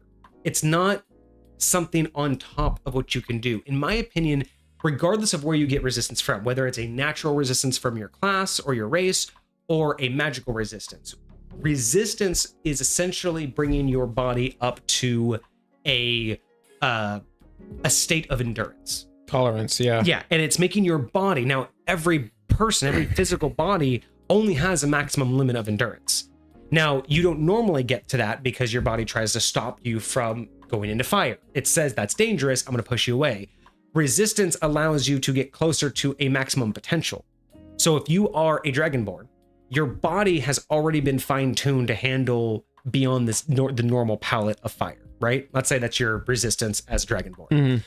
Putting magical resistance on you isn't like putting a glove on, where if the glove can last 30 seconds in a fire, I can now last 30 more seconds because I'm going to have to wait for the glove to burn off. Then I'm going to have to wait my 30 seconds of resistance before I feel it. Mm-hmm. That's not how resistance really works, though, because that magical resistance isn't on top of you. It's not like a glove. Magical resistance is magic going into your body and going, let's elevate your ability to resist. But each person has a max. So when you say magic is infused you to be resistant to something, But if you've already been brought up to your critical potential, magic can't bring you any further than that. You're already at the most that you could possibly be resistant. And the only next level is full immunity, right? So that's how I interpret it, is it's not so much layers of shields, it's they're all imbuing you with one ability, but you only have a max. I definitely agree. I'll say, I think that for me, it's, I think you hit it on the head when you were talking about limitations. Because when it comes to limitations, like, you can only do so much. Like, if your tolerance for something is only 100 degrees, then your tolerance for something's only 100 degrees. If you have two things with a tolerance of 100 degrees, does that mean you can handle 200 degrees? Exactly. No, it doesn't. It's almost like insulating a thermos twice. Yeah. It's not going to your tolerance is not going to increase. Your tolerance is not going to increase unless you increase the tolerance. Right. Unless you increase the durability of the item.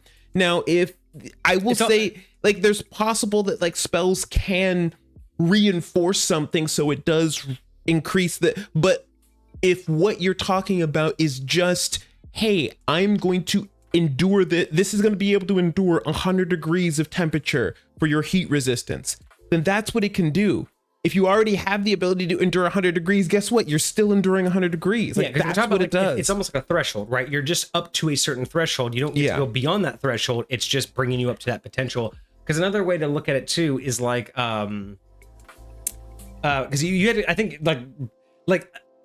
I think you had it perfect, where it's like, if you water boils at 100 degrees, and if you put it on a stove and crank up the heat, the water will never get beyond 100 degrees. It can't. A water boils at 100 degrees.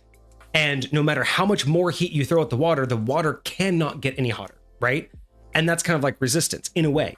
You can't keep making water hotter, because the moment it gets to a certain point, it evaporates. So that's almost like resistance is. You can't have more resistance, because anything further than that would literally destroy you. And that's because it's not so much, like I said, it's not so much these layers. It's not like a glove going on top of a glove. It's not like a shield in front of a shield.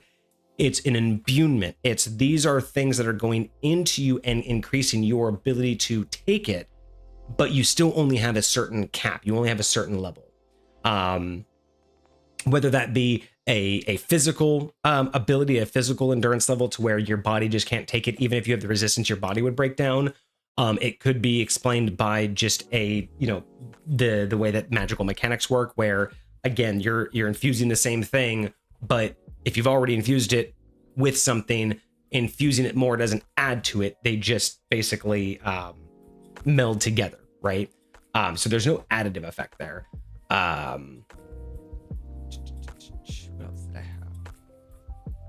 And so an alternative, though, I would say this, it did get me thinking, and an alternative is if you did want to make a system to where you could make resistance stack, the only way I could justify seeing how it would work is it would be on a degrading factor. So if you wanted to make it to where you had levels where magical resistance was one thing and a physical resistance was another, right? So my race has one resistance, but a magical shield has a different resistance. And if you wanted to make those fundamentally different and trigger at different points, then what you could say is that as long as they're of different styles and different categories, you could make them hit in succession. But what you would want to do is it wouldn't be an accumulative. It wouldn't be if you have two 50%, then you negate 100%. It would be in order of what happens first. So for instance, if you had, I think in Cosmic's example in Discord, if you had a physical resistance because your race, and then someone gave you magical resistance because of a spell. In the alternative version, you could say that technically the spell would trigger first because the spell is what gets hit first, right? That's the aura about you. And the spell would knock whatever incoming damage down by 50%. But then whatever remaining damage is coming in then hits your physical resistance from your race. Then whatever's left over, that gets reduced by 50. So it's still going to have damage come through. It wouldn't be a full negation, but it would be an accumulative but degenerative. So it would be 50 of the total, then 50 of the remainder, and then if you have a third resistance, 50 of that remainder. So that's the alternative version of resistance stacking I would allow if your mechanics said that different resistances were like layers. I'm only coming in halfway to this conversation, but what you just said gave me a thought, because I understand when it comes to reducing damage, but my question is, how do you reduce damage on something like a bullet? Exactly. Like there's not like, oh, I'm reducing 5 points of that damage before it hits me, right? It's the reduction of damage is your ability. It's your ability to resist an amount of the damage that it would do to you. When you think about damage, in the way that we've talked about, very much so. HP is not necessarily blood loss and flesh loss. It's your ability to stay standing, right? That's why a punch can do damage just like a sword can, right? They can both do a D4 of damage, and they both do completely different things to your body. So in this particular case, with resistance, you're not reducing the thing's potential output. You're reducing your body's ability to stay standing after taking it, right? So like you said, if I get hit with a dagger and it stabs me, even if I have resistance to piercing damage, it's not like it only stabs me halfway. It stabs me just as much as it stabs you. The difference is, if you have resistance to piercing damage, you don't get stabbed 50% less than I get stabbed. It's just that this stab will hinder me twice as much as it will hinder you. I will feel pain twice as much as you're feeling pain. You'll be affected by that. I will be distracted twice as much as you will be distracted. I will end the fight quicker than you will. And I will say that's the reality of endurance. You right? can do something like, maybe your resistance is your skin is literally tougher. So maybe that dagger doesn't go in as deep, but you're right. Like, that's not always going to be the case. Like, if you're resistant to poison damage, it's not like you're not ingesting half the poison. Yeah, it's you're just not affected as very much so. And that's very where, much when so. you realize that, when you start to realize that HP, when we talked about this a lot, is that when you expand HP, things like resistance make more sense, right? Your body, your resistance is your ability to put up with it, not how much you're taking, right? So when we talk about damage, if 100 points of damage are coming in and you resist 50 of it, it's not that 50 points of damage went away. It's still bringing in 100 points of damage, but 50 of those points aren't causing you to not be in the fight that much quicker. Does that, you know what I mean? Like, it's not 50 of those points just aren't hitting you as much as it would hit me. They're not going to affect you like they do me. So it's, and again, these are where the words get kind of weird, because people are like, it's damage reduction. It's like, you're not reducing the amount that they were able to put out, right? I'm not stopping your attack. I may have resistance to piercing damage, but I'm not stopping you from piercing me as hard as you pierce the next guy.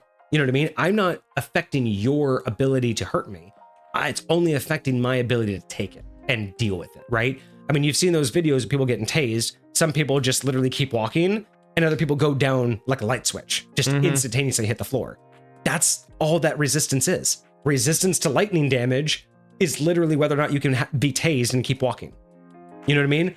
Like, you've seen videos of people being able to take a beanbag to the chest, like a beanbag shotgun to the chest, and then other people like, a tiny little pellet gun and they're crying. Like, that's resistance, right? That has nothing to do with the physical damage they took. There are people that you hit them with an airsoft gun and they will be crying.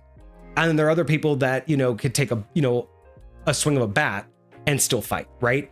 That's all resistance is. The amount of damage you can put out wasn't stopped, right? I can still break both of your bones, but whether or not that broken bone is going to stop you from defending yourself, that's the difference. Interesting.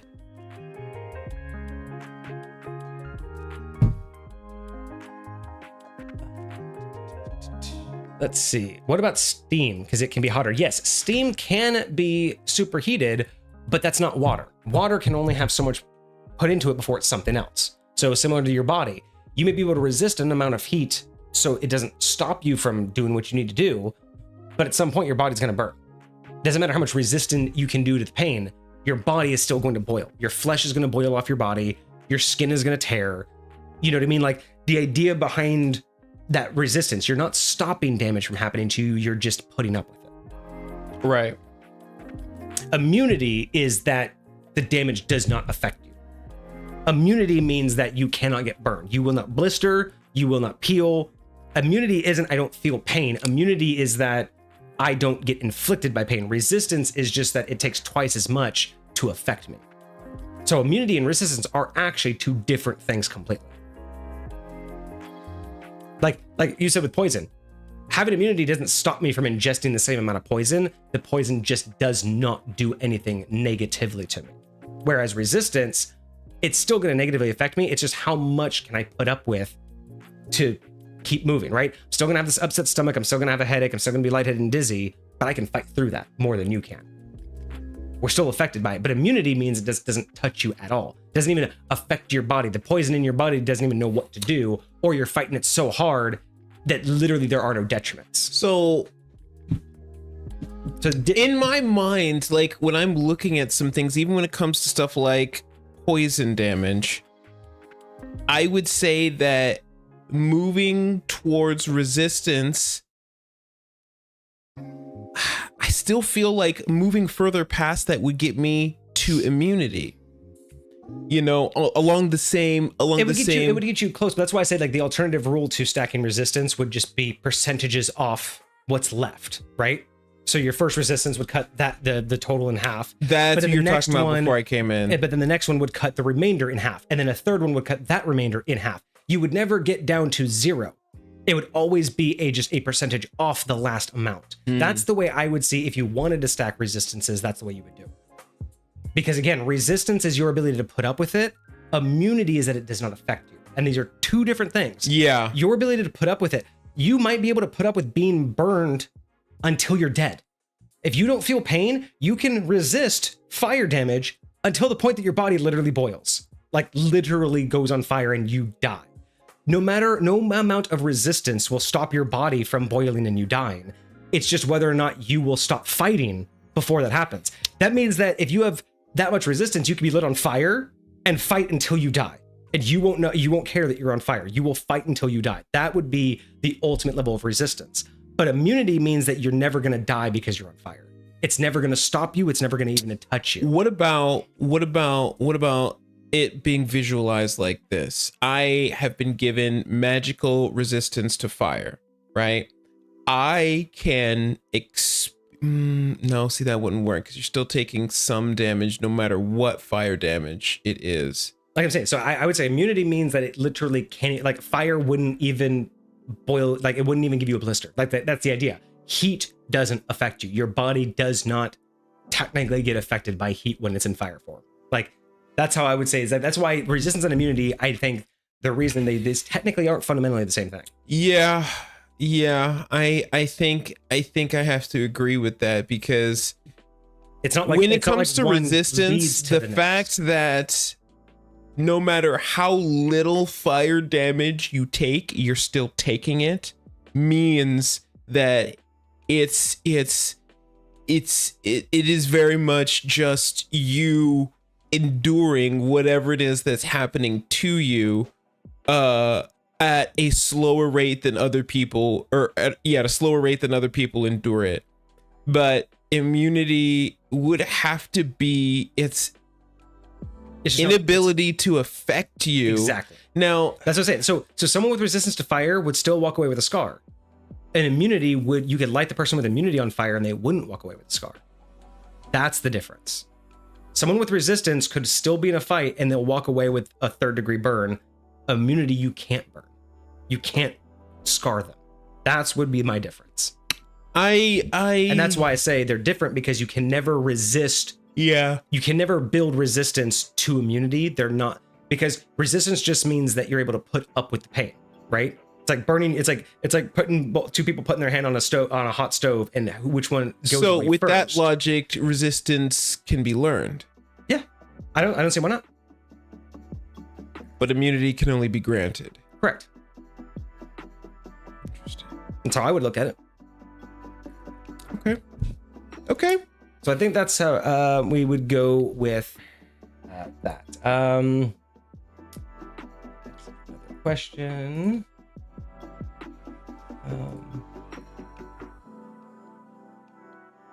Oh, throw in a twist. What do you mean by throwing a twist with the resistance with light throw can't be?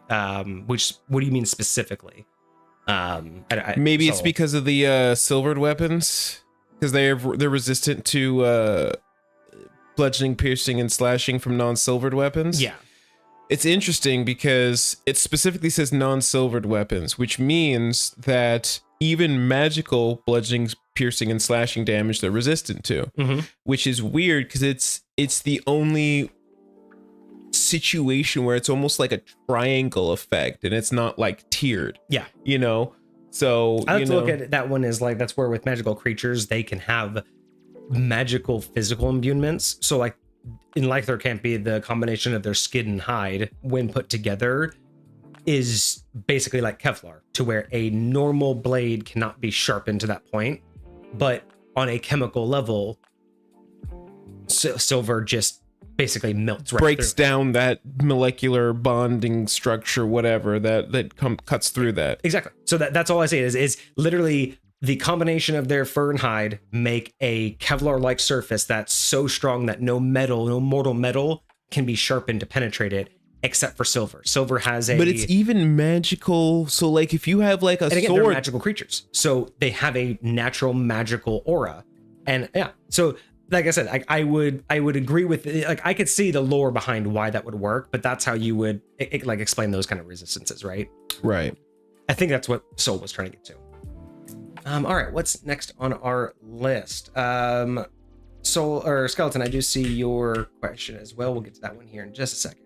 All right, next one was, what is your opinion on the tiefling or the chart for tieflings that allows you to have a more unique character? So these are the ones that like you roll percentiles and you'll get different abilities. Your appearance can change, like your horns. Yeah, so a tiefling chart. So it'll actually like it'll be a chart of whether or not you even have horns and where they are. So you could have one horn, you could have two horns, you could have three horns, you could have a bunch of horns, you could have no horns, you could have horns on your shoulder.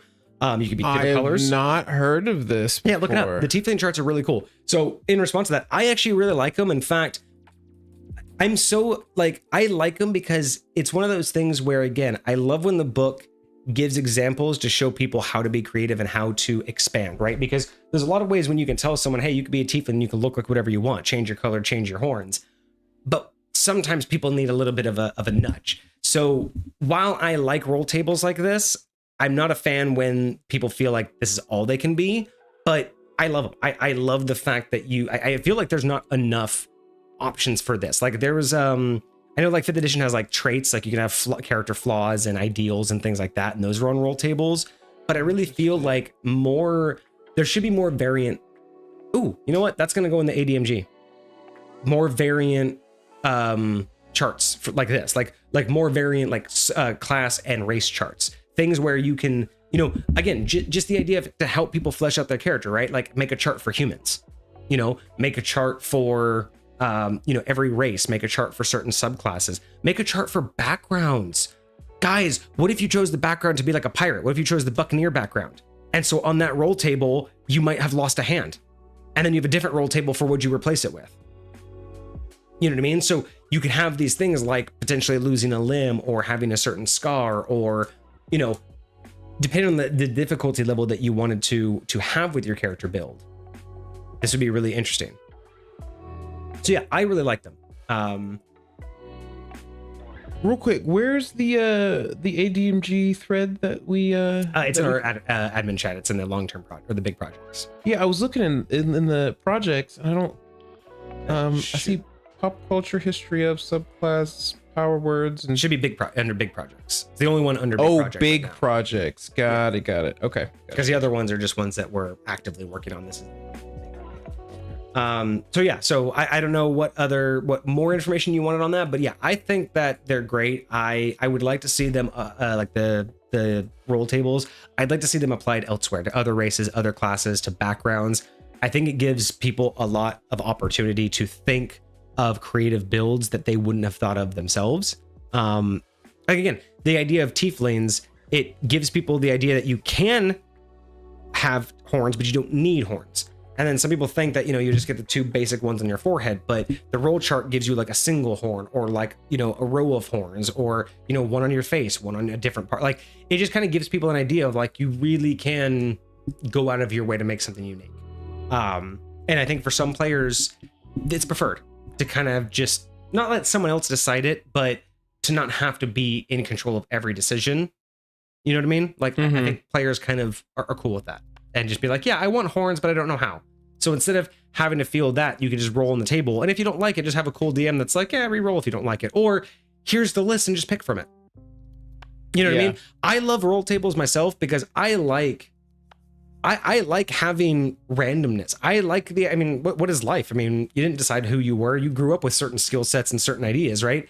So for me as a player, I like being in control of a lot of things, but I also kind of just like the die roll. Sometimes I like to just be like, hey, give me a risk, or give me something I'm not prepared for, that I don't want, that I wasn't planning on doing with this character. So that's my challenge. I get to now try that out, right? Whether it's sometimes it's my alignment, whether it's certain abilities that I have, whether it's how I look. I definitely think there are more opportunities for players to challenge themselves by not being in the driving seat of every decision. Maybe that's what I'm trying to get at. I like roll tables because of that. I definitely get takes that. Players away from the decision making and gives them challenges. For me, that there is something to be said for, I will say what I appreciate most about them is that they have the potential to be inspiring. And when I read through them, when I look at what's there, if nothing jumps out at me, sure, I'll roll on it. But if I'm inspired by what's happening, then that's what's supposed to happen. Yeah. You know what I mean? Like, just like the dice tell the story, like, I am the facilitator of this story, right? And so the part of me that becomes this character are the things that inspire me about this character, right? And so being able to seek those things out and to pursue those things and see what best embodies this character that I'm trying to create, like, I definitely think that there are some times where I'm not going to care. Like, there'll be times where, like, say if that bard I was just talking about was going to be a tiefling, I'm not really going to care what they're going to look like, right? But say I'm making like a warlock tiefling that like has a very specific patron, like I might want to like create this idea of what they look like. Maybe when I see that one of the horns could be broken, I'm like, oh my gosh, there's a story behind it. Like when I first met my patron, he broke one of my horns is basically saying I'm your daddy now type deal, like that's how we sealed our, or whatever, like, stuff like that. Like when it comes to like inspiring and creating and like turning this character into its own living, breathing, like I have to let that run with it. Yeah. Right. Let the character grow. Exactly. Grow the way they choose to. All right. Next one comes from Skeleton. What was y'all's worst player? My worst player. Honestly, okay. I will say I've been relatively blessed outside of a lot of the discords that I ran for a while. I've been relatively blessed with not absolutely terrible players. Most of the times, I'll have players who are just trying to min-max or just be a little cringe. I'm not a huge fan of the players who want to play a joke and a gag character and who always want to like just meme and troll. I've had those.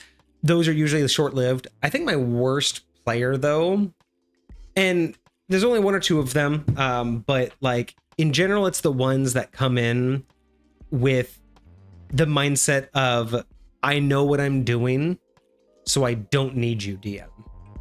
Like, that is probably the worst player I've ever had to deal with, is the one that comes in and says, I don't need you for anything. I know what I'm doing. Just give me the story. And that's all they care. Like, it's that idea of, just tell the story, poet man. I don't care about anything else. And it's frustrating, especially when you try to craft something personal and you try to be open and you try to, be available for people. And I get that people have a lot of history, right? They have a lot of understanding with how things work.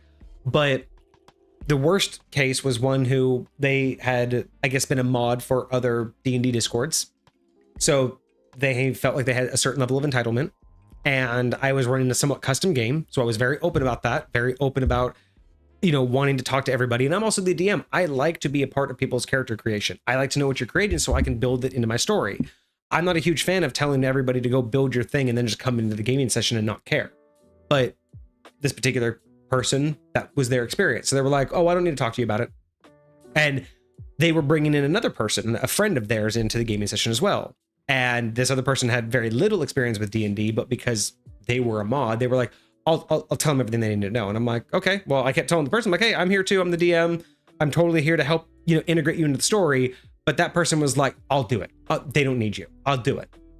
And then when they finally came to the game, they were missing a bunch of stuff that was additive and special into this world. And then they got mad about that. They got mad at me, even though I had written out in detail in the Discord all of the extra things that people would get. They refused to work with me. I asked them what their characters were going to be. I asked them if they, wanted anything special. I made sure they knew where the rules were and that there were special occasions. But it was like 3 gaming sessions in, someone did something and they were like, how did they do that? And I'm like, oh, well, because X, Y, Z. And they were like, well, I didn't know you could do that. And you're like, I just shrug emoji'd them. I'm like, what do you want?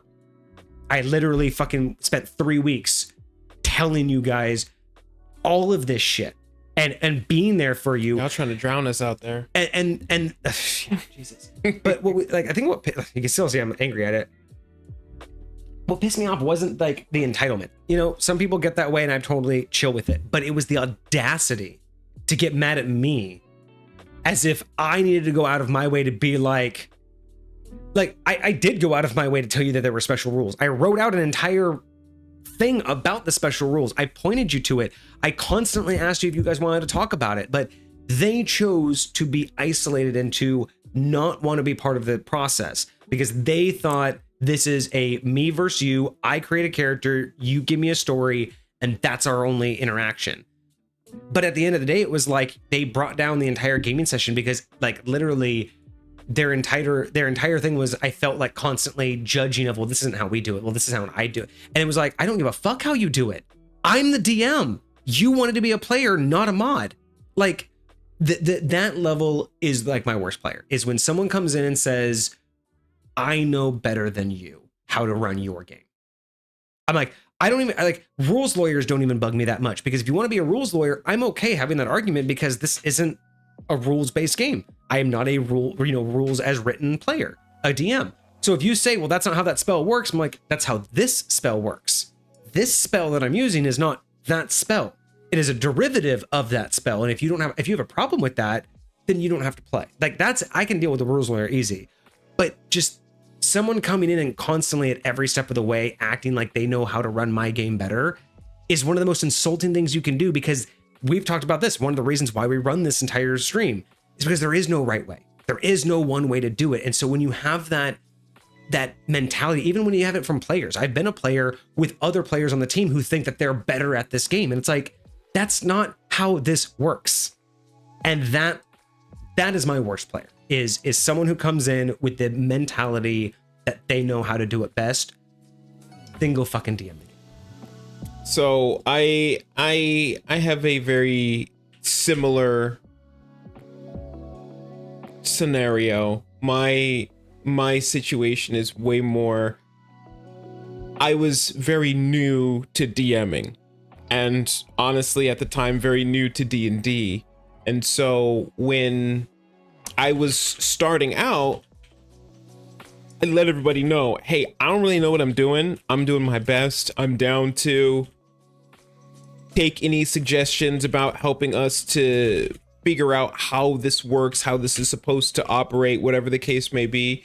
But I told everybody from the beginning, and I have maintained this throughout, I play ghetto D&D. It's not your standard 5th edition. It's not, what you're going to find in the book. Like, we just do shit out here. It's storytelling right? at its finest. And so the idea, and so when I had this player, like, they kept trying to say that, like, no, you can't allow that. No, you can't do, like, just trying to tell me that I was wrong for doing what I was doing. And I'm like, here's the deal.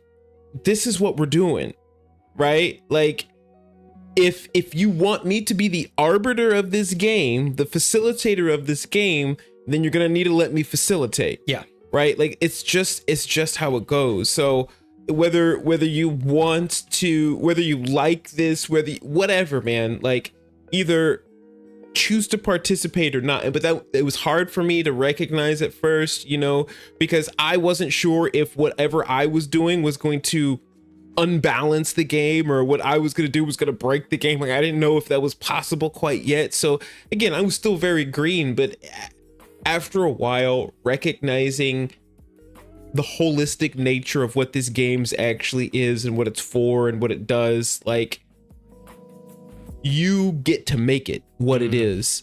And if you're doing that, if you're working together with everybody else to do that, then you're freaking Gucci. You don't got to stress about nothing. And I think too few people actually are there for that purpose. Again, a lot of people are there for themselves, there to make themselves look as cool as possible, there to make themselves be the winner of the game, But at the end of the day, if you're not out here, then we all screw it up. So I don't know. Very interesting. Just Skeleton's telling us more about his character. So apparently, because of all of the like, he's just bones. Any bone that's not fused can freely spin. So like his wrist can do like the robotic thing where his hand can just freely spin about his wrist. Oh. Or his arm can just freely spin here, or his head can turn around 360. So anything that's not officially fused, interesting, it has full rotation. It's actually like kind of legit for like a skeleton character. Does it have force behind it? Like, well, he did say that he could. Muscles the DM did allow that they could have like a drill arm. Like their hand could spin so much that they could have like a drill arm. It would hurt them. My first thought is when they always show the guy spinning the bow staff around, like deflecting stuff. Oh, you could literally just hold your hand out and it spins like a freaking propeller. And you just keep walking forward, have two of them. That's wild. That's kind of cool. All right, well, let's get over to our last question. We're almost at the 3-hour mark, so I think we'll take on this last question here, and then we'll be good. That sounds good. We'll go be done for tonight.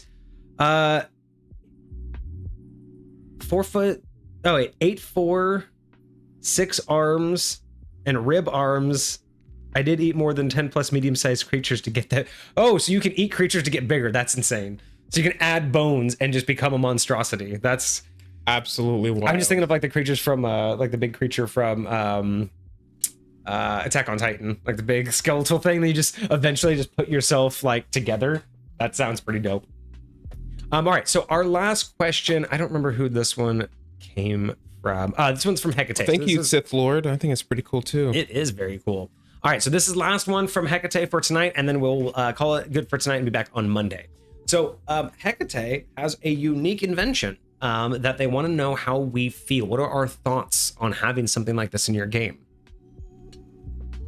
A mana potion that is very rare and very expensive that restores spell slots. That's exactly what a mana potion should do. I think you could have different levels. They could give you different level slots. I think the idea should definitely be like it's a magically infused, almost like energy drink, to where it's both bringing back your fatigue level. It's like energizing you because magic takes a lot out of you, but it's also infusing you with an external source of magic that you can pull from instead of having to exert your force to pull it from nature. So it's like that idea of it's giving you like almost how a god gives clerics a boost. It's like a liquid form of magic mixed with a little bit of energy, and it gives you the ability to like, and again, like you said, there would be one for level 1 spell slot, and then, or... So would you say that any type of spellcaster could use this, or would there have to be different types for different spellcasters depending on where they get their magic from?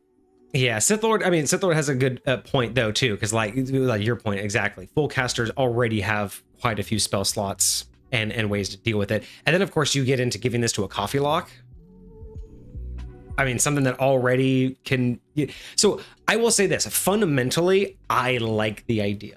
I really like the idea when you utilize spell slots, because, or if you use like an energy-based system like with my wizard, right?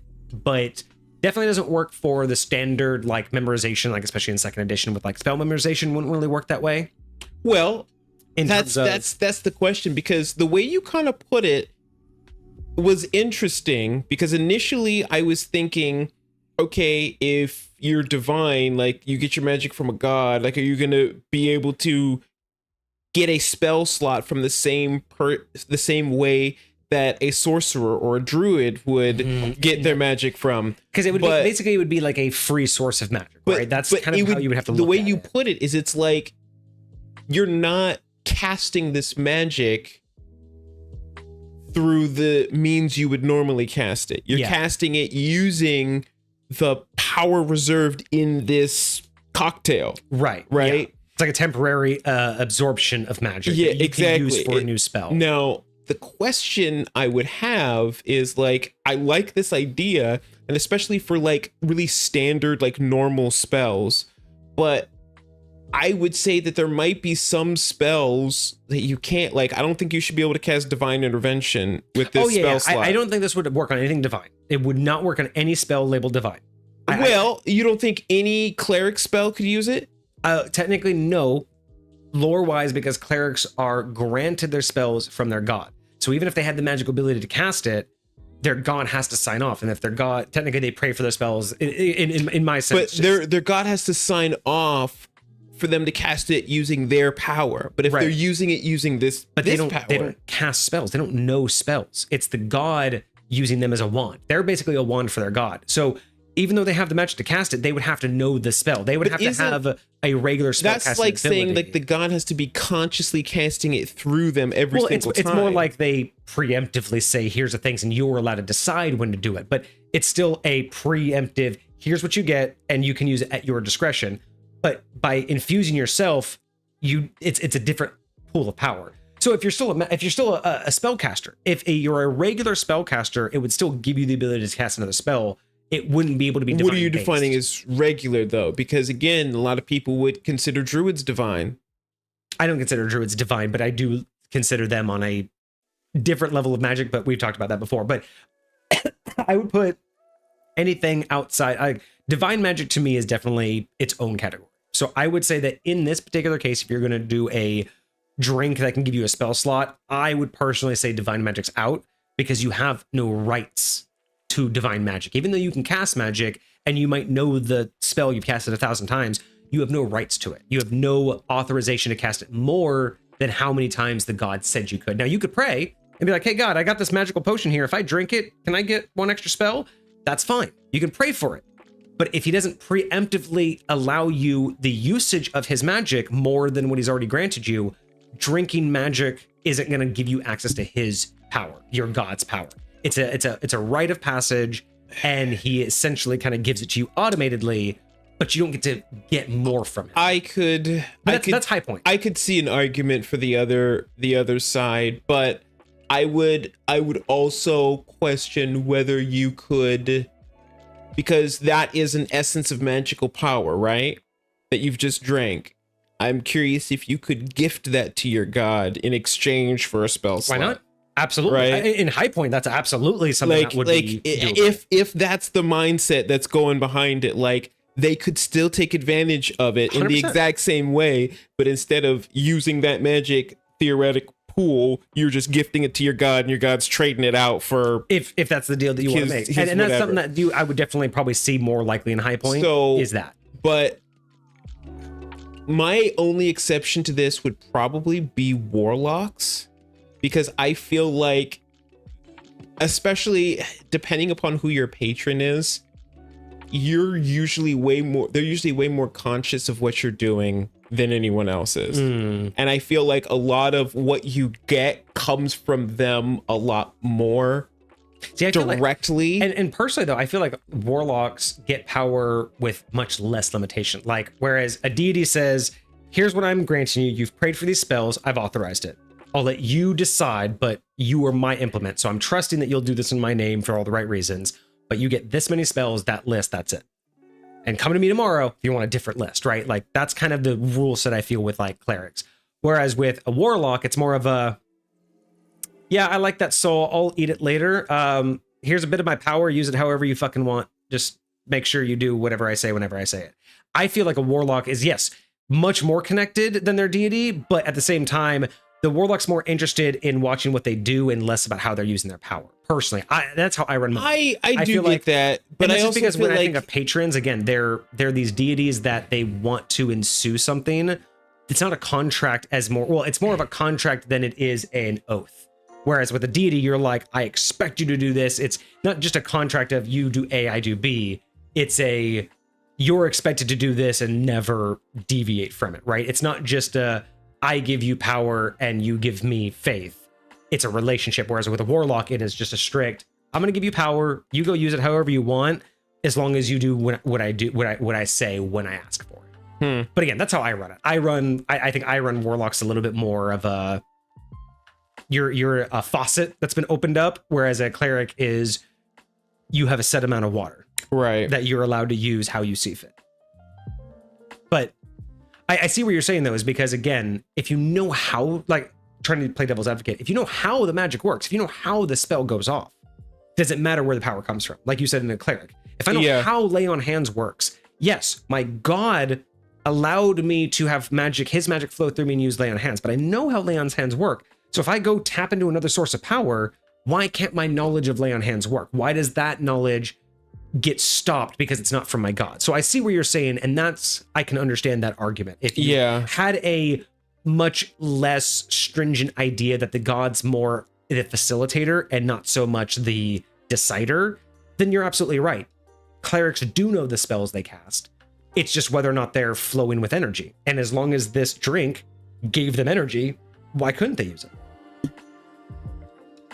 So, okay. And yeah, so it's really weird. So I love the concept. I really do like the idea, and it works well with things that I have in high point. Like this would work perfectly for a wizard. I mean, for my high point wizard, but it wouldn't work for my high point sorcerer because their magic works differently. Yeah. Right. Like it wouldn't make a sorcerer be able to make another item.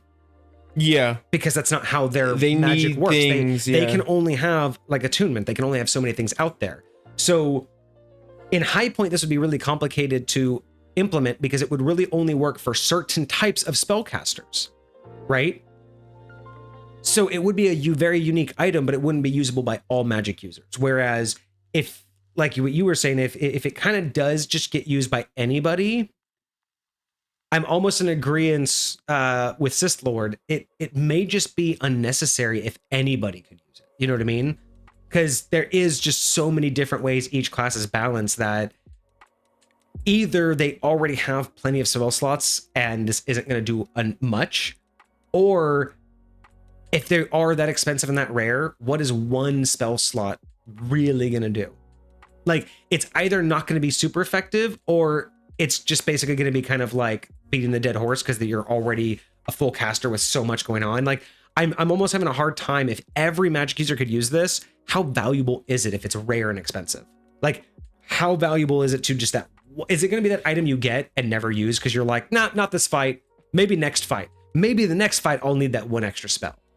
Because if it's, if you're only ever going to touch 2 or 3 of these in your entire campaign, right? Like a Phoenix Down in Final Fantasy, you're probably going to save it to the BBEG. Why would you ever use something that expensive and that rare if it wasn't on the BBEG? And if it's not that useful, what magic user, what caster is really going to benefit from one extra spell slot? So there's a lot of like back and forth in terms of, I love the idea. I think the idea of having concentrated, you know what would even be more cool? Take this one step further.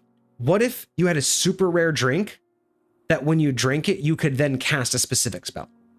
So what if like spell scrolls turned into drinks? So you have all of these magical potions, and when you drink one, that's now a spell that you can cast. But you can only drink one and cast one per round. So it's like any other spellcaster, but you don't have like a limit to how many spells you can cast. It's just however much inventory you have. It would be interesting if like once you drink it, you can cast it one time within the next minute. That's the idea. It's like you drink it and then that would be a cool upgrade to spell scrolls, because spell scrolls, you have to cast it right then and there. Yes. And so this one, you just kind of like have it on the back. I kind of like that idea. And then you can only have like 2 at once. So you can only ever have like 2 in you at once. Otherwise it starts to fuck with you. Like that would be a cool implementation of this. Instead of just giving you a spell slot, I think imbuing you with a spell might actually be the way to go. I like the idea of the more you drink, you got to make like a Constitution saving throw. And if you fail, you throw them all up. Or they Oh, or have certain ones, like you could custom make certain ones that have negative mixes. So if you accidentally do like for whatever reason, like a water-based one and a wind-based one, it actually like it has a 10% chance to freeze in your stomach. Why? You know what I mean? Like, so certain things, if you drink them, they actually have a chance to combine and fuck freaking brain freeze. Yeah. Okay. We got another hydrate, and then we got catch up a chat, and I think that's going to be it for today. So yeah, I can say I like the idea. I just implementation would be rough, but I do like the idea in general. All right, what's going on in chat here? Oh my God, guys. Jesus, so much chat going on. Oh my gosh, where are we? Radiant damage, whenever gets hit, disintegrates. Oh, no, not okay. That's more about your skeleton character. I've had the ability to play full casters at every tier, and once you reach level 7, you hardly ever run out of spell slots. Yeah, that's yeah. Is that really the case? I've never gotten a spellcaster to level 7 before, but think about how long battles last, and you can only cast one spell per round. Yeah, but see, my thing is having multiple battles in a day. True, and because that's where the I think the idea of conservation. That's the word I'm looking for. Yeah, and if you're doing that kind of campaign, that's definitely a whole big difference too. Seth Lord says there's a reason there are very few items that give bonus spell slots in the DMG. Off the top of the head, Pearl of Power, Rod of Pact Keeper. I do think Rod of the Pact Keeper does. Yeah. Isn't there a ring of spell storing? Isn't there a ring of spell storing? Maybe. Oh yeah. But that's more like you pre-cast them. The Pearl has a limit of storing a 3rd level spell slot or lower, while the Rod was Warlock only. So yeah, that's kind of like storing spell slots. Knowledge clerics for the win. So far I've ran 4 games with mana potions and no abuse or problems with it as a DM, so that's good. So it's been play tested. How useful have you found them? Like, are they being used in pretty clutch scenarios? Or are they just kind of like throwing it out there? Are they being more liberal with their spells as a result, which could be in and of itself its own benefit? Yeah, I mean, just any kind of change, encouraging your players to like actually use the stuff that they have, because I know me, a lot of the times, like, scared is the wrong word, but like I am intentionally trying to conserve. That's a good point. Imagine having a paladin with this and getting free smites. That would be wild. That's why I think smites should be a class feature and not a spell slot thing. Yeah, I think Sith Lord, I think we all do that. I think we all try to test things from the direction of, well, how do we abuse it first? And then let's go into how is it actually useful? Exactly. I hate looking at all of the useful things and then finally coming into the game breaking aspect that makes you stop. So I always approach it from, can this be abused and game breaking? Once I feel like it can't, or in situations that I wouldn't allow, then I go, okay, well then how useful is it? Because then you get a full-fledged item. So I do like that. Let's see. Because I level Thanks for jumping in here with us, Mind's Eye. Run out. Get fans with the 3rd for casters. Mind's Eye, what is going on? Just checking in with my updates. Typed into my Obsidian, and I'm about to head to bed. Oh, well, thank you for saying hello. We appreciate it. Hope you have a good Mind's Eye, you use Obsidian? I might have to link up with you later, man, because I've been trying to do a lot of learning in there, and they have some pretty cool abilities. So wait, we have somebody. Cool. We have somebody in chat that Mind's Eye knows. That's hilarious. Really? I love the fact that people just randomly know each other in our chat. Like it's happened a couple of times. It's awesome. That's right, Pokeniner and somebody else. I think it was Dez. Yeah, that's crazy that you all know each other. Like, because again, well, yeah, because Mind's Eye, you haven't showed up for a minute, and Sith Lord, this is your first stream. The fact that you two know each other is just absolutely crazy. That is crazy. And then, Pokeniner and then Big Dungeon. So it's like, yeah, I gotta say that is actually really cool, because it does mean that we're in the community, right? We're not just building our own, but being able to see people know each other definitely makes me feel better that we're in the right community. Like we're definitely in the right circles. So yeah, I'm loving to see that you guys are actually talking. That's cool. Spell storing in the ring of spell turning. That's right. All right. I did Mind's Eye. Sith Lord, won't lie, I do allow certain game break edge classes, but the edge case, yeah. I mean, there's always an edge case, whether it's the rule of cool or whether it's narratively makes sense or whether it's just it's too good to pass up to let this dynamic situation play out like that. I would say that, yeah, there's always a case to be made, but in general, you don't want a rule that by itself encourages game breaking.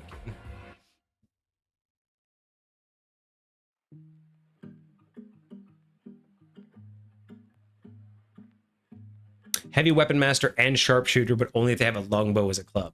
Yeah, I like that. Wait, what? He allows like the game breaking aspects of allowing someone to have heavy weapon master and sharpshooter, but you can only if, in case when you combine those, you have to use your bow as the club. Oh, is that what they're trying to do? Yeah, so it's game breaking, but with a limitation. So interesting. It's their way of because I was like, how are you combining a heavy weapon master with sharpshooter? Like, how is that helpful? So you have to use your bow as the club.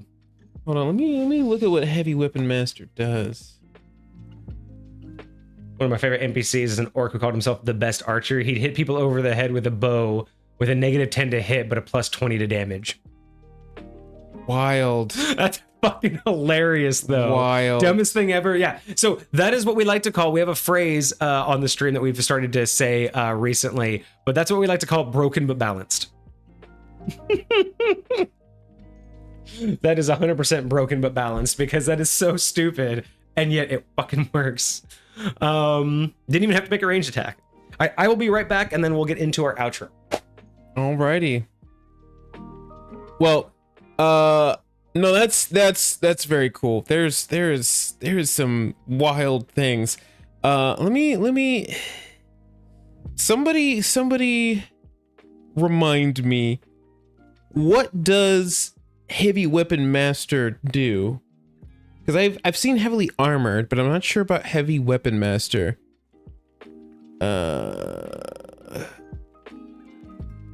Because I thought that heavy weapons was like where you could either re-roll damage rolls. No, that's savage attacker.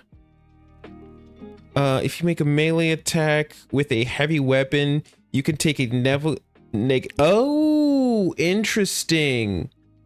So heavy weapon master is basically the same thing as sharpshooter, just for melee weapons. Got it.